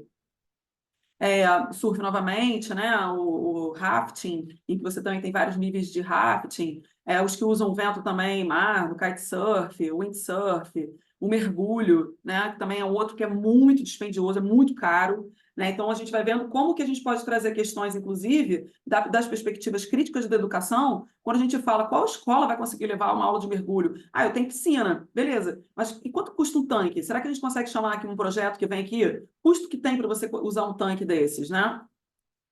E você tem outros recursos que você pode usar sem tanque também, né? Que é o de apneia. E aí quais são os lugares em que você vai ter oportunidade de fazer esse tipo de coisa? Quando a gente vai para os urbanos, né? Quando a gente fala dos urbanos, a gente pensa só na parte do cimento. Lembra que o BNCC falou do cimento, né? Que são os espaços que são os prédios, que seriam as ruas, né? Então a gente vai ter algumas práticas que elas saem justamente da água e vão para as estradas, né? Elas vão usando vários tipos de equipamento para você ter essas mesmas percepções. Ao mesmo tempo que você tem o skate, que se tornou olímpico também, você tem a fruição, né? Você tem o skate, por exemplo, com outros tipos de experiência que você pode ter, quando o skate simula o surf, que é o skate surf, né? Que ele tem o eixo dele é mais maleável para ele simular os movimentos do próprio surf. Então, você tem outras práticas que você vai fazendo, sempre adaptando uma prática da outra. Se a gente voltar lá naquelas classificações, a gente pode trazer umas outras utilidades para o rolamento. Lembra do rolamento? Esse aqui que seria o rolamento, né? O carrinho de rolimã. Quem teve oportunidade de andar de carrinho de rolimã e fazer o seu próprio carrinho de rolimã? Né? Então, quais são as experiências que a gente tem, manuais, inclusive, para a gente poder fazer que resgatar, inclusive, determinadas brincadeiras que eram feitas num passado distante, a gente pode dizer assim, e que hoje a gente vai ver que é a maior aventura que essas crianças podem fazer. Deslizar na Quinta da Boa Vista, no papelão. Aquilo já é uma grande aventura, né? Então, a gente tem várias outras práticas que também são feitas em meios urbanos que vão promover para a gente determinados sensos de aventura, inclusive a fruição, inclusive a contemplação, né? O parkour, que é dado como exemplo, né? Eu gosto muito do exemplo do parkour, porque ele foi uma modalidade que tentam esportivizar e dizem que, por essência, não pode esportivizar. Não pode ter competição de parkour, porque a essência dele não é essa. Então, se você tornar isso uma competição, isso vai ser um problema, né? Então, a gente tem também as questões da inclusão, que eu não podia deixar de fora. Eu trouxe para vocês aqui, para uma outra oportunidade, vocês assistirem ao vídeo falando sobre essa cadeira, né? Que foi uma cadeira feita, que é chamada de Juliette. Mas a inclusão, ela é algo também que pode trazer outras subjetividades para pessoas que já vivem tantas dificuldades dentro de suas subjetividades. Não é uma pessoa, eu tenho um cadeirante, eu tenho isso, eu tenho... Não importa que tipo de deficiência que essa pessoa possa ter, você pode estar justamente trazendo outras experiências para esse sujeito, né? Então, se a gente fala que falar sobre aventura é falar sobre subjetividade, quem mais do que pessoas que ficam tão marginais na nossa sociedade, todo dia combatendo todo o capacitismo, viverem essas experiências? né? Então, a gente tem várias linhas teóricas aqui que vão trabalhar justamente com a questão da inclusão nas práticas de aventura, né? Então, aqui é a reportagem do Globo que está falando sobre essa cadeira Juliette, que foi feita para uma mulher que esse casal fazia muitas trilhas e ela começou com uma doença degenerativa e ele confeccionou essa cadeira só para ela conseguir continuar fazendo as trilhas pelo mundo. Então, aqui eu trouxe para vocês, né? Eu vou chegar na última parte agora. Eu vou mostrar para vocês o que a gente faz correndo, porque é só para mostrar mesmo. Mas eu queria. Esse daqui é fruto do trabalho que a gente teve de um projeto na pandemia, que a gente teve um curso. Quem quiser pegar o QR Code, mas também depois vocês vão ter acesso a esses links, que gerou um livro, né? Que tem os professores que deram aula nesse curso aqui, tá? Teve esse curso que a gente deu, foram várias semanas. Tem nesse link todas as aulas do curso, todos os encontros, e gerou esse livro que são práticas. A gente quis trazer relatos de experiência, né? Inclusive, eu conto da orientação lá no Campus Pinheiral, tá? Então, vou trazer para vocês rapidamente qual foi o meu planejamento, o que eu fiz. Na primeira aula, eu falo sobre aventura, muito parecido com o que eu falei com vocês aqui agora. A gente faz uma caminhada na trilha. Depois, falo para eles que eles têm que apresentar um trabalho, eles apresentam. Na segunda aula, de uma aula de slackline, usando as referências como um curso que eu fiz com o professor Dimitri. Ele deu um curso sobre slackline, eu fiz esse curso e levei essas informações para os alunos. Na terceira aula, a gente faz uma aula de orientação, que eu dou uma aula teórica, a aula está aqui para vocês depois. A gente faz uma pequena pista, que a gente chama de sprint, que é quando é rápida. Na próxima aula, a gente fala sobre simbologias e a gente faz uma aula de azimuth. E eles começam a produzir o próprio mapa. Na outra aula, eles separam os grupos e escolhem os mapas e vão confeccionar o próprio ponto de controle. Na sexta aula, eles fazem uma aula oficial, né, na mata, de orientação. E na sétima aula, eles fazem a própria pista. Na penúltima aula, eles fazem uma parede escalada que a gente tem.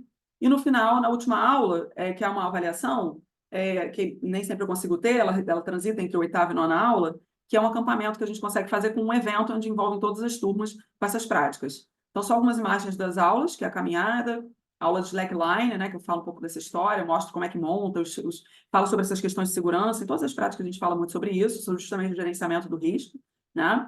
E eles fazem essa experiência do slackline. O sprint que a gente faz, que é a nossa escola, a parte só de prédios, né? Por isso que é sprint. Essa aula de azimuth, que é feita na quadra. Não sei se alguém já fez aula de azimuth aqui. É bem simples, tanto que depois dá tempo ainda de a gente fazer um pouco de orientação. A gente vai para a trilha um pouco também. Então, aqui é um pouco da escola e aqui é a trilha que a gente usa. Os mapas que eles fazem, tem alguns desenhos, né? Eu tenho muito mais de 100, né? São quase, sei lá, 250 alunos. Eu não ia trazer todos os mapas para vocês verem, mas cada um faz o seu e depois eles elegem um para ser o mapa que eles vão usar para eles fazerem o próprio prisma, né? Uma aula de orientação na mata. Esse é alguns prismas que eles fizeram. Então, aqui é a sala que fica lotada de prismas, que os professores ficam enlouquecidos, porque eu guardo todos o ano todo. Eu tento usar, eu uso os prismas deles para a extensão da orientação. Então, tem de todos os tipos. Tem feito com canudo, tem feito de triângulo aqui, ó, tem feito de garrafa PET, papelão, né? A nossa parede de escalada, falo sobre os tipos de escalada, material que eu comprei com dinheiro de projeto. Esse é o nosso acampamento, que a gente tem tem os professores que têm um telescópio, professores de física que estudam um pouco de astronomia, eles mostraram para a gente algumas constelações no dia, fizemos o nosso acampamento com uma trilha noturna, lanterninha na testa, muito emocionante. Essa foi o momento da fogueira, que por os alunos, no feedback que a gente teve, né, uma formulário que a gente passou depois, foi um dos melhores momentos. E essas atividades externas, que é a parte do plantio. Né? O que é legal do plantio é que esse momento aqui, o projeto integrador é onde eles agem. Eles estão explicando, não sei se vocês estão conseguindo ver que tem fitas, tem algumas fitinhas aqui nesses toquinhos, algumas caíram, em que você não planta qualquer coisa, não. A gente está acostumado a falar assim, planta uma árvore, vai lá e planta qualquer coisa, planta um tempero. Não. Aqui é a hora de reflorestamento para a vegetação nativa. Então, existe o lugar certo para você plantar a planta certa. E aqui eles estão explicando por que essa planta fica nessa distância dessa, o que é clímax, o que é primária, o que é secundária, por que quem vai crescer primeiro, quem vai fazer sombra para quem, o que aquele solo tem, qual é o tipo de substrato que você está usando. Então, tem toda uma palestra antes para depois dizer, você está plantando esta árvore porque ela é nativa, assim, assim, assim. Então, isso é uma atividade opcional, mas que todos os alunos acabam passando em algum momento do ano. E aí eu gostei de trazer essa provocação para vocês, mas você está falando de uma escola linda e maravilhosa, que é toda 318 hectares. Ó céus, ó vida, ó azar, eu sei que isso não vai dar certo na minha escola, Então, eu vou trazer para vocês, ó, todos os outros campi que trabalham com orientação, não só orientação, mas práticas corporais de aventura. O campus Pinheiral é gigante, eu sei, tenho consciência, mas olha o campus Resende, micro, ele é micro, muito pequeno. E ele vai para um parque fazer orientação, e seu campus Resende, esse foi o mapa feito pelos alunos, isso aqui é sala de aula, sala de aula, sala de aula, e tem um andar só, não tem segundo andar. Eles fizeram orientação dentro do prédio. Tem uma parede de escalada que eles pegaram um cantinho, ó, uma quina de parede, e fizeram montagem de um... Isso aqui é colchão doado, colchão de cama, ó, doado. Fizeram o slackline com as experiências relacionadas ao desequilíbrio, né, que é a vertigem, mas fizeram o slackline, fizeram acampamento na garagem do estacionamento deles, né, na parte do estacionamento. Campus Volta Redonda, isso aqui só Campus Volta Redonda, é micro também, mas eles fizeram uma tirolesa atravessando a quadra, e a quadra deles não é oficial. Fizeram uma parede de escalada de 6 metros de altura, então eles têm todos os recursos de equipamentos, até porque o professor que trabalha lá é um professor que ele estuda muito sobre a prática de aventura, então ele tem estagiários, então ele tem muitos projetos pela própria FAPERJ, inclusive, que ele conseguiu alguns recursos. Mas ele sai. A escola é pequena, mas ele sai. Ele foi para a Urca, isso aqui é na Urca, na pista Carlos Coutinho, né? Temos Paracambi. O campus Paracambi é só esse prédiozinho daqui, é muito pequenininho, campus Paracambi. Mas teve o estadual lá que eles mapearam isso tudo e deram um mapa para eles. Olha, só isso aqui que é o campus Paracambi. E mesmo assim, os próprios alunos fizeram o próprio mapa. Campus Niterói também é pequenininho, mas eles saem da escola, foram para o museu, foram para... Eu mesma fui com eles várias vezes já fazer trilhas com eles na praia, né, de Caraí. Campus Rio de Janeiro, é um prédiozinho do Campus Rio de Janeiro que vocês devem conhecer ali na Praça da Bandeira, antiga Cefet, né? Eles têm a Quinta da Boa Vista do outro lado da linha do trem. Campus Arraial do Cabo, é pequenininho. Campus Arraial do Cabo é do tamanho de uma quadra, mas eles têm a praia ali por perto, eles fazem aula de mergulho com os professores de biologia, vão para a praia, fazem aula na praia, trilha, muita trilha. Engenheiro Paulo de Fronten também é micro o campus deles, mas nem eles sabem direito onde é que termina o campus Paulo de Fronten, mas eles vão andar nas trilhas, eles vão fazer caminhadas, falam muito sobre as questões socioambientais. Duque de Caxias, não só esse prédio aqui, o Duque de Caxias, nem esse daqui, só esse daqui, o prédio Duque de Caxias. Isso aqui é a quadra deles, é esse prédio, quadra e prédio. Mas eles fizeram parte de vertigem, esporte de vertigem, eles fizeram a parte da fruição, né, para eles a aventura, o que era o slackline. Saíram também, foram para a Floresta da Tijuca, foram para a Quinta da Boa Vista, aqui fazendo uma oficina de orientação dentro do campus. A gente mapeou o campus também, foram para a Quinta da Boa Vista também. Quinta da Boa Vista, foram para a praia, fizeram atividades na praia também. Campus Nilópolis, também Campus Nilópolis é pequenininho, fizeram o próprio mapa, mas também tem um mapa oficial, uma prática deles lá. E, para fechar, para a gente começar aqui a conversar um pouco mais, né? Eu tenho para vocês que, na próxima oportunidade que a gente tiver, temos o mapa de Quintino. Temos o mapa de Quintino para a gente fazer orientação lá, caso vocês queiram. Né? Então, vamos voltar na nossa nuvem de palavras?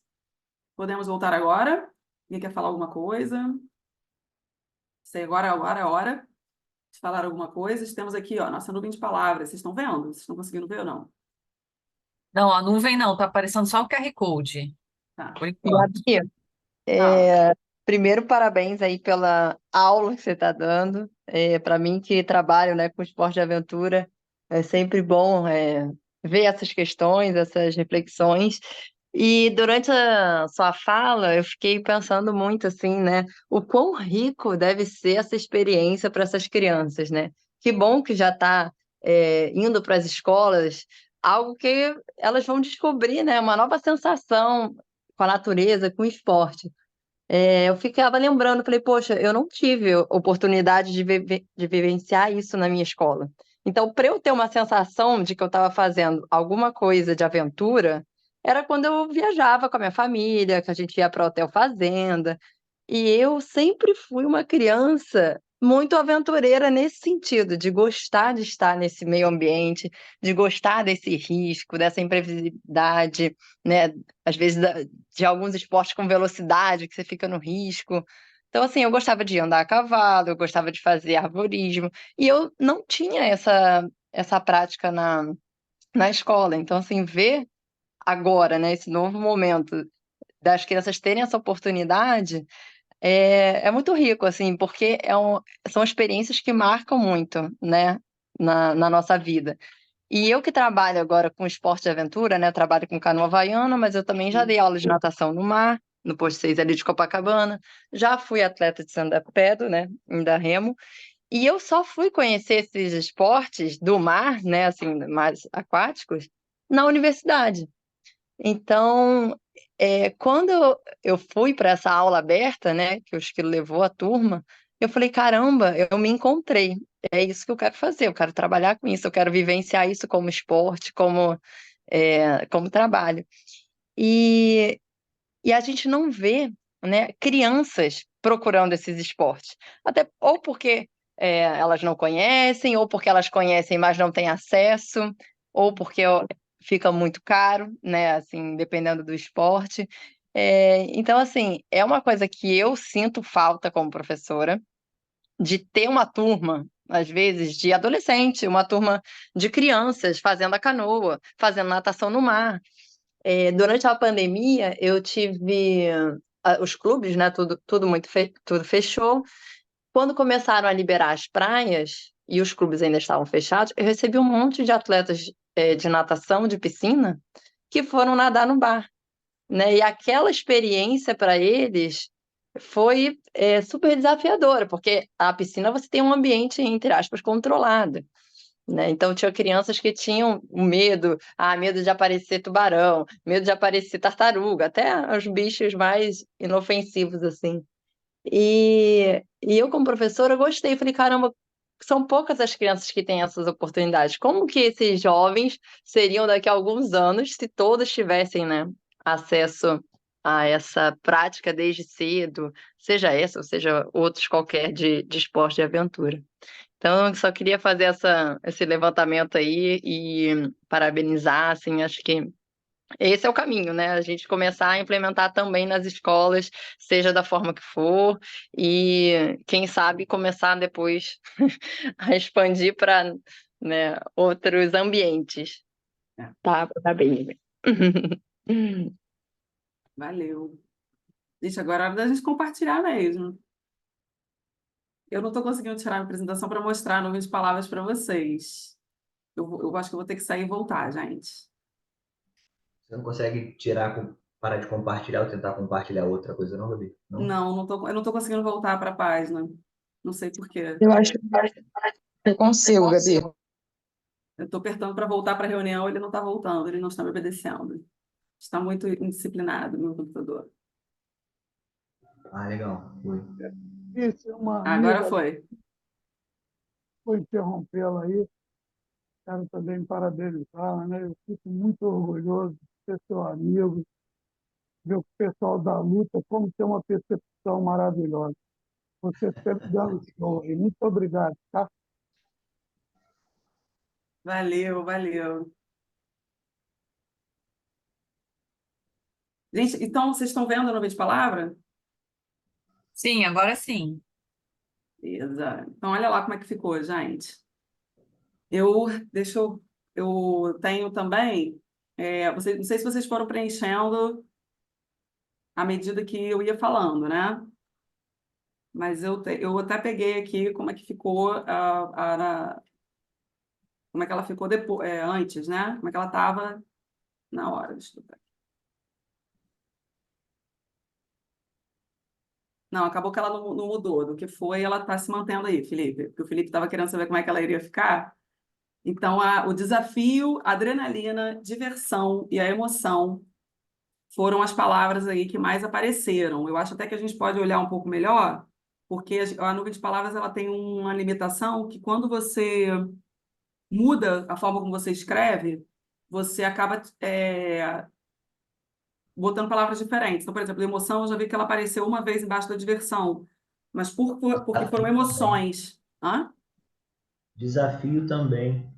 Pois Um é, botar detalhe um. importante na primeira nuvem, eu acho que o que mais estava sobressaindo até a última vez que eu vi foi diversão.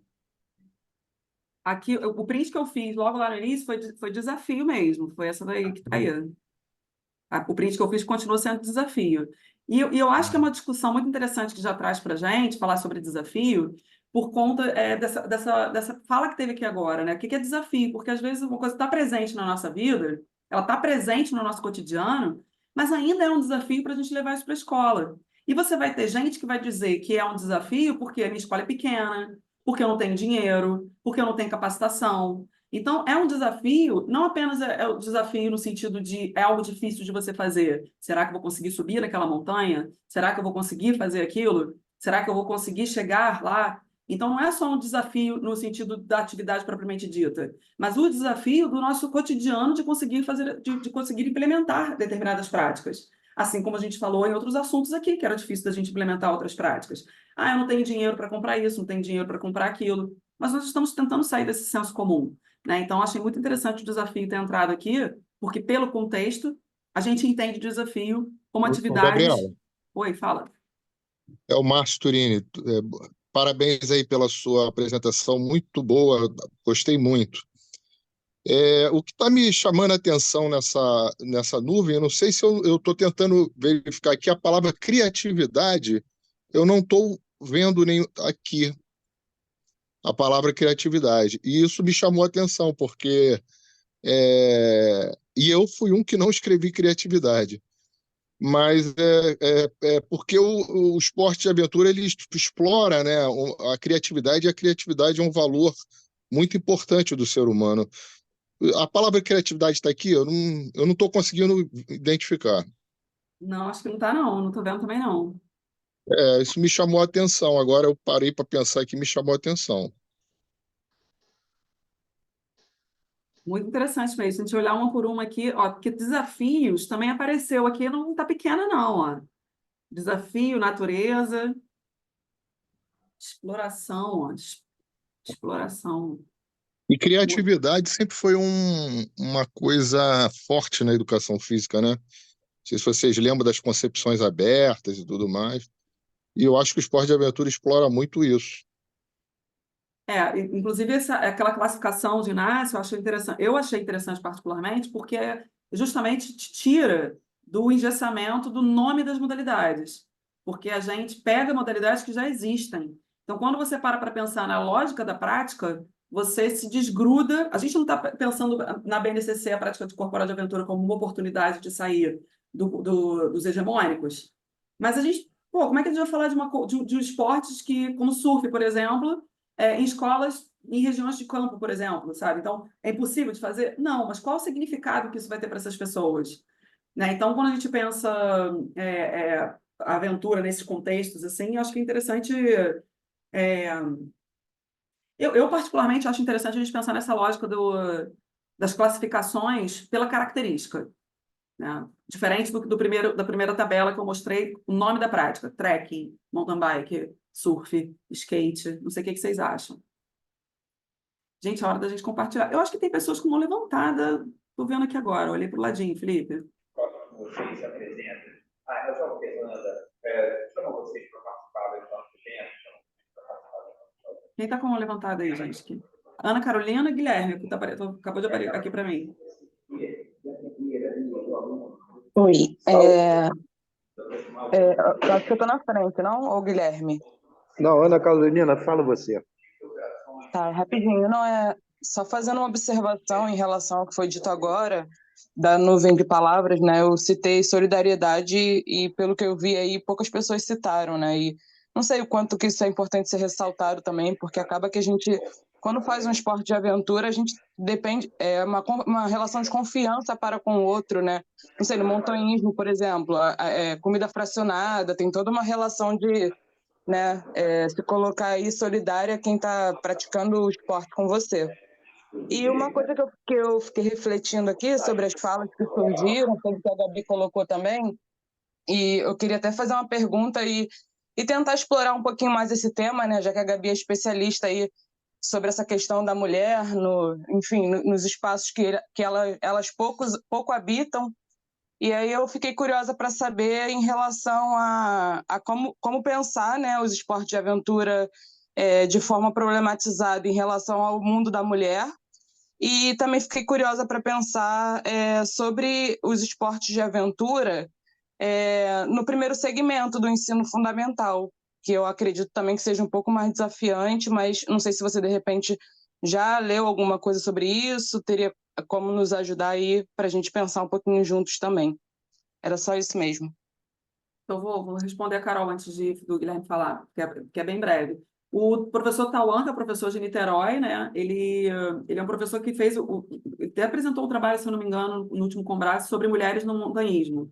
E ele vem estudando isso, e tem pessoas estudando sobre as mulheres nas práticas de aventura, porque, assim como em todas as outras modalidades, elas são minoria, e justamente porque muita coisa envolve questões de condicionamento físico, elas vão ser colocadas como incapazes de fazer muitas coisas, né? Ela não é capaz de fazer uma escalada, ela não é capaz de levar uma mochila cheia de equipamento. Então, isso tudo vai aparecer, sim, e tem estudos que vão trazer essa problemática, assim como nos esportes propriamente ditos, né? Quem faz canoa havaiana deve saber que foi um problema sério também a questão de premiações diferenciadas. O esporte, de maneira geral, ele tá atravessando essas algumas soluções agora, né?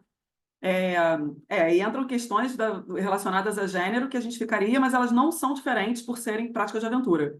Todas são iguais mesmo, né? Então, não vou nem entrar muito nessa questão. Mas com relação ao primeiro segmento, a BNCC ela prevê só a partir do 6º ano. E aí, no curso que a gente deu, inclusive, uma professora ela trouxe essa problematização, justamente porque ela falou que desde a educação infantil ela já trabalha com orientação, justamente por conta da... Peraí, dá licença. Ela falou sobre a orientação, sobre a questão dos pontos cardeais, ela vai trabalhando sobre localização. Então, tem várias formas de você trabalhar as práticas de aventura em que ela criticou muito a BNCC não ter trazido no primeiro segmento. Ela criticou muito, porque ela falou que não faz o menor sentido não estar. Ela comentou isso. Mas a BNCC ela fala que a partir do 6º ano e ainda faz aquela divisão entre natureza e urbano, o que é uma outra crítica muito severa também. Como você separa os dois? Né? Então, no primeiro segmento, né, primeiro segmento, em qualquer momento você pode trabalhar as questões da aventura, porque você já vai trabalhando a subjetividade dos sujeitos. Então, você não trabalha só uma questão de localização, georreferenciamento, coisa do tipo. Não, você trabalha a subjetividade, você trabalha a forma de você perceber o seu entorno. Né? A orientação ela é interessante, e na prática a gente vai ter oportunidade de falar mais sobre isso. Quando você faz o seu próprio mapa, você começa a perceber locais e espaços, quando você frequenta aquele cantinho, poxa, mas não me deixam ir ali. Você começa a ter a ressignificação de espaços que você já frequentava há anos. Isso acontece muito lá no nosso campus, quando coloca orientação, e eles falam assim, caramba, eu estou aqui dentro há 15 anos e nunca vim aqui. Inclusive, tem 2 semanas que aconteceu isso. Tem uma servidora lá que está há 15 anos no nosso campus, ela foi fazer uma trilha simples comigo, que eu coloquei um ponto num lugar lá, e ela falou assim, caramba, não sabia nem que esse canto existia. Então, o ressignificado que você traz para os espaços. Né? Então, para alguns autores, é lamentável que não esteja pela BNCC a práticas corporais de aventura nesses primeiros segmentos. Gabi, a gente tem ainda aqui o Guilherme, e a gente tem o Ari, né? Vamos lá.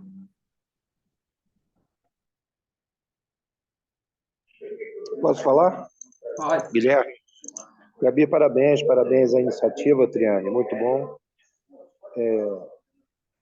A primeira coisa que eu acho que a gente podia falar é que a questão, rapidamente falando da questão da mulher, está cada vez mais se solidificando em vários esportes, inclusive esporte da natureza.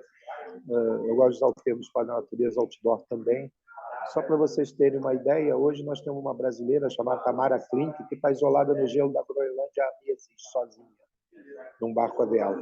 Então, e as 2 maiores atletas olímpicas hoje são 2 meninas bicampeãs na vela, a Caena e a Martini. Né? Então, acho que isso é uma coisa que está se resolvendo bastante com facilidade.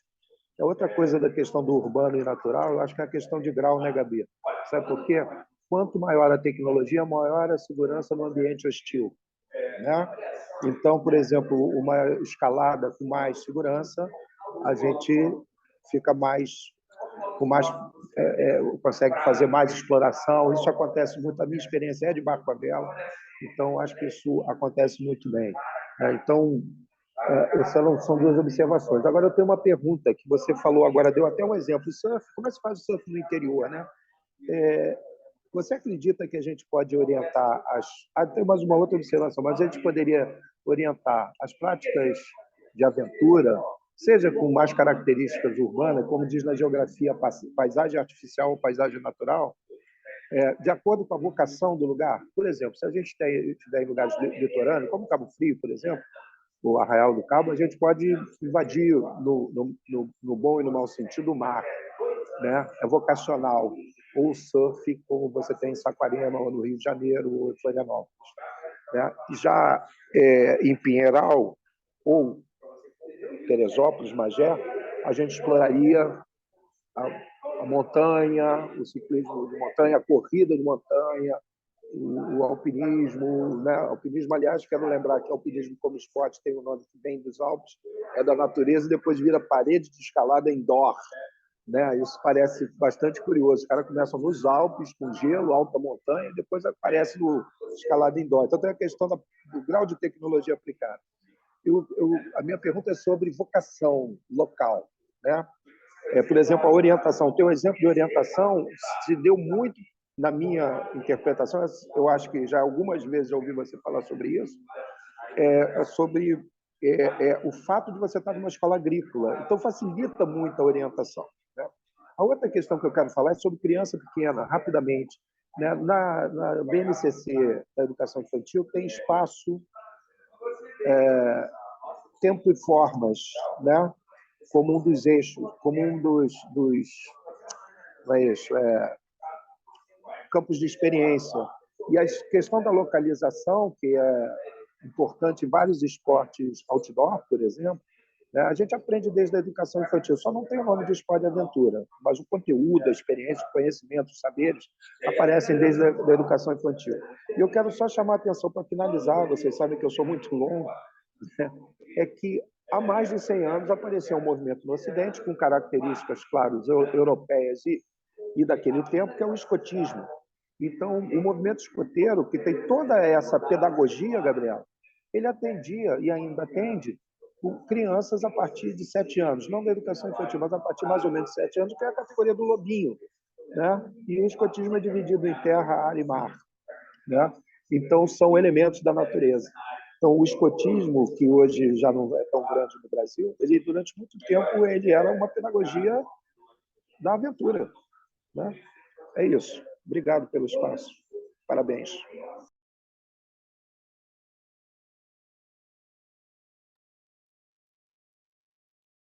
A Maria agora, né?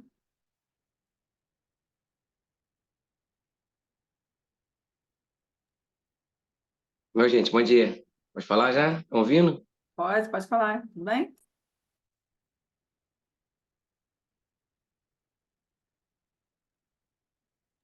Tudo bem, gente? Bom dia a todos. Parabéns, Gabi, pela palestra. Bom rever os colegas aí de volta, né? Ana, Felipe. Prazer rever todos aí. A minha pergunta até se assemelha um pouco com a da Ana, né? Porque a minha questão seria mais como fazer essa gestão de risco no ambiente escolar, né? Sobretudo para os alunos pequenos, né? Porque uma vez eu trabalhei na escola, uma escola da periferia, né? Uma escola da Prefeitura do Rio. E a gente chegou a trabalhar em conjunto com outros colegas, né? O Slackline, até foi muito sucesso, mas quando a gente chegou com a proposta, né? Coordenação escolar sempre tem muito receio, né? Os alunos vão se machucar, eles vão ficar na corda bamba, eles vão cair. E nós nos sentamos lá, eu e outro professor que a gente fez trabalho junto, né? E tentamos minimizar os efeitos, né? Colocamos aquele colchonete de ginástica no chão, apoiar os alunos dando a mão, mas sobretudo os alunos tinham muita habilidade, né? Alguns precisaram realmente desse suporte, mais de questão de segurança emocional em relação a uma coisa nova do que realmente um suporte em termos de habilidade técnica, né? Mas, assim, minha pergunta seria essa: como que a gente faz essa gestão de risco no ambiente escolar? Como a gente colocar a importância desse tipo de conteúdo novo, né, nas escolas, provando que não é uma coisa... Tirando um pouco esse estigma, né, que é relacionado ao risco, que vai cair, que a criança vai se machucar, que vai ser um problema para a coordenação escolar, né? Eu fiquei curioso também, uma outra pergunta assim básica, que você mostrou diversos tipos de atividades, né? Aí mostrou uma parede básica que foi feita no cantinho, assim. Aí eu queria te perguntar, não sei se você deve saber como é que o professor fez lá, né? Se isso é possível a gente fazer a gente mesmo, nós professores, com algum material adaptado, né? Com cimento ali, uma parede de escalada de 1,5 metro, não sei. Eu sei se isso seria uma coisa mais institucionalizada, né? Mais difícil de montar. Tá? Seria essas minhas duas perguntas aí. Obrigado, gente. Deixa... Ari, prazerzão te rever, Ari. Eu vou responder rapidinho para dar tempo do pessoal falar também. Sobre a parede de escalada, tem como fazer, aí o ideal é você procurar pessoas, tanto a própria Cássia que fez lá em Resende, ela tinha um bombeiro que ele tem um trabalho de escalada nas escolas, então ele tem uma parede móvel, inclusive, que ele tem uma torre, umas andaimes que ele faz, uma coisa muito maneira, e depois ele faz uma espécie de uma consultoria para a pessoa montar a própria parede, tudo gratuitamente. Então, ela contou com a ajuda dele, mas ela conseguiu, com o dinheiro de projeto, comprar os recursos. Nós, lá no IFRJ, chegamos até a comprar insumos para fazer de resina. Então, compramos resina, compramos um monte de coisa. Entramos na questão justamente da discussão da resina ser altamente poluente, tem essas questões também.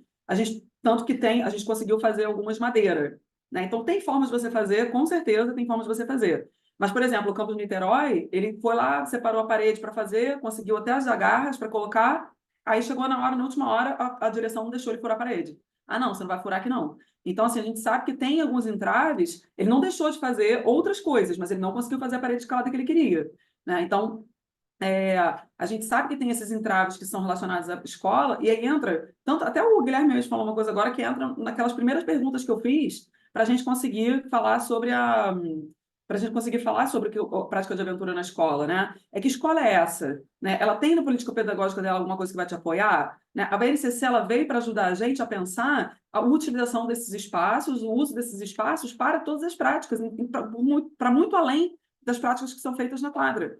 Né? Então, assim, por mais que o educação infantil, os pequenos, eles acabem ficando, porque eles têm que fazer uma coisa mais generalizada, que é do corpo, vamos fazer uma coisinha aqui, pequenininha aqui e tudo mais. A BNCC, ela vem trazer a prática corporal de aventura para legitimar o ganho desses espaços. Então, você chegar e querer fazer um gerenciamento de risco numa escola pequenininha, você falar assim, será que eu posso usar essa grade para simular uma escalada? Será que eu posso... Qual que eu vou colocar embaixo? Eu tenho tatames para colocar embaixo? Eu tenho gramado para colocar para fazer acima desse gramado? Então, você tem como olhar os espaços e as atividades que você quer fazer. O próprio slackline, você não pode colocar em qualquer lugar, de uma trave do gol para outra, de uma pilastra para outra. Você não pode fazer esse tipo de coisa, que é uma coisa que eu converso muito com os alunos. Não é que uma árvore é uma árvore enraizada que ela vai aguentar o peso de um slackline. Né? Então, o gerenciamento de risco ele também vai acontecer com pessoas especializadas, se você tem dúvida.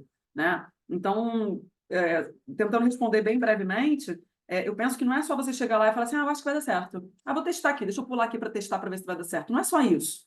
Né? Tem outras coisas. Se você não se sente apto para fazer, entra naquela parte de você transferir para terceiros o que você pode fazer para gerenciar esses riscos. Fazer parceria, exatamente. Entendeu, Ari? Espero que tenha respondido. Sim, obrigado. Everton. Opa, bom dia. Boa tarde já. Primeiro eu queria agradecer o espaço. Eu tive um problema no metade da palestra, porque não estava conseguindo ouvir. Eu tive que sair e voltar, e nessa volta eu não consegui ouvir. Eu acabei vindo aqui para o computador. Primeiro, fico feliz de ver um movimento desse de pessoas conhecidas. Tem vários professores aí. Eu sou professor da Prefeitura do Rio e do Estado. Sou aluno do PROEF, do Estado de Educação Física Rural. Então, aqui tem professor, tem o Rodrigo Lema, que foi meu professor lá no mestrado. Tem o Tauan, que foi meu professor na pós lá na UF. O Ari, meu contemporâneo de faculdade. Então, assim, rever. O Márcio Turini também foi meu professor na graduação. Então, assim, rever esses nomes e estar aqui buscando aperfeiçoamento é sempre muito legal. A minha experiência com o esporte de aventura, né, eu posso dizer assim, que eu falo que os alunos eles acabam trazendo para a gente determinadas demandas. Eu trabalho com o primeiro segmento na Prefeitura do Rio e tinha uma turma peculiar que eu dividia a quadra com um professor que não gostava de dividir quadra. Ele ocupava a quadra toda e eu trabalho num CIEP, então o CIEP é muito grande, né? Então, ele usava o campo e a quadra. Ele não se importava, enfim, com a outra turma. Eu ficava com a outra turma, às vezes, um pouco perdido, sem espaço para fazer. E aí, uma das aulas, o aluno propôs uma atividade de parkour, eles queriam fazer e tal. Eu fiquei aquilo... No primeiro momento, eu pensei que não. Falei, não, peraí, vou pensar e ver o que a gente consegue adaptar aqui. E aí depois eu fiz um movimento com eles de esporte de aventura com escalada. Eu amarrei corda na grade do CIEP. O CIEP ele tem um morrinho para dentro. E aí a gente conseguiu, como a gente só conseguiu usar as áreas externas assim e longe da quadra, então a gente teve que fazer foram 6 meses ali de atividades praticamente totalmente adaptadas no entorno do CIEP. E assim, para eles, uma grande aventura foi subir pela corda, né, apoiado pela corda pendurada na grade. Eles falaram que era escalada e ficaram assim abismados, muito legal, super aventura. E nas atividades assim de parkour, eles ficavam pulando, assim, a gente pegava cadeira velha, mesa velha. Óbvio que a direção me odiava, mas eles pegavam mesa velha, cadeira velha, a gente montava os obstáculos, enfim. E a turma rendeu. E desde lá eu fiquei com esse pensamento de trazer alguma coisa para os anos iniciais, né? Mesmo que não tenham sido contemplados na BNCC, eu acho que é uma atividade que eles gostam, é uma atividade que a gente consegue fazer na escola e muitas vezes adaptadas, né? E a escassez de material é muito grande, a gente tem que tentar, né, alternativas, eu penso nessa forma. Então, assim, parabéns aí pelo evento, parabéns, né, pela palestra, de trazer esse tema, e também incentivar que a gente que é possível, a gente vê essas orientações e vê que é possível também trazer para a nossa prática, enfim, tornar isso um cotidiano. Obrigada, Everton. Exatamente. Quando a Carol perguntou agora, né, sobre fazer nos primeiros segmentos, eu acho que é muito interessante a gente pensar nessa subjetividade. Então, quando ele falou, subiu numa corda, passou em cima de um pitoquinho, já é uma coisa super... Então, a vertigem, ela está presente nesse item. Não sei se vocês viram aqui durante a apresentação, se conseguiram ver, que às vezes você ficar em cima de uma pranchinha equilibrando em cima de um rolinho, a pessoa já é algo extremamente, além de ser divertido, já é desafiador para aquela pessoa, já é uma aventura para ela, né? Então, a vertigem faz parte disso. Então, e os pequenos, né, eles vão participando dessas experiências. Então, eu fico muito receosa até muitas vezes quando as pessoas falam, mas você só faz o que você faz em Pinheiral porque você tem uma escola grande. E é muito mais do que isso, aventura, né? Obrigada pela sua contribuição, Everton. Acho que o Marcos quer falar. Sim, sim. Primeiro, deixa eu te dar os parabéns aí pela tua apresentação, tá? Como sempre, é brilhante. E só vou pedir para o pessoal não esquecer de preencher o formulário aí do que o Marcos Mendes colocou diversas vezes aqui no chat, tá? Por favor, quem ainda estiver aí na sala, não deixe de preencher o formulário, que é muito importante para a gente, tá? E uma pergunta aí sobre o certificado. Os certificados serão entregues, né, ao final de todas as etapas. Então, aí nós vamos computar, vai ser somado quem teve a frequência e as participações individuais vocês vão receber ao final de todo o projeto. Nós ainda temos mais 2 apresentações aí, tem a prática com a Gabriela, depois tem um momento de ginástica e de dança. Tá? Então, fiquem tranquilos, vocês vão receber ao final de todo o programa. E, mais uma vez, Gabi, parabéns aí pela sua contribuição. Valeu. Acho que não tem mais ninguém com a mão levantada aí para somar aí com a gente. Ó, você que faz tech tem lugar para caramba para a gente fazer muita aventura, hein? Que não falta lugar para fazer práticas de aventura em todas as FITECs aí, que eu já vi no mapa, eu fiquei olhando nos mapas, já fiquei toda mobilizada para fazer mapas de todos os lugares. Gente, queria agradecer, então, aí a participação de vocês, espero que tenha contribuído aí. Passei um pouco Gabriela, rápido. Diga. Gabriela, oi. Diga.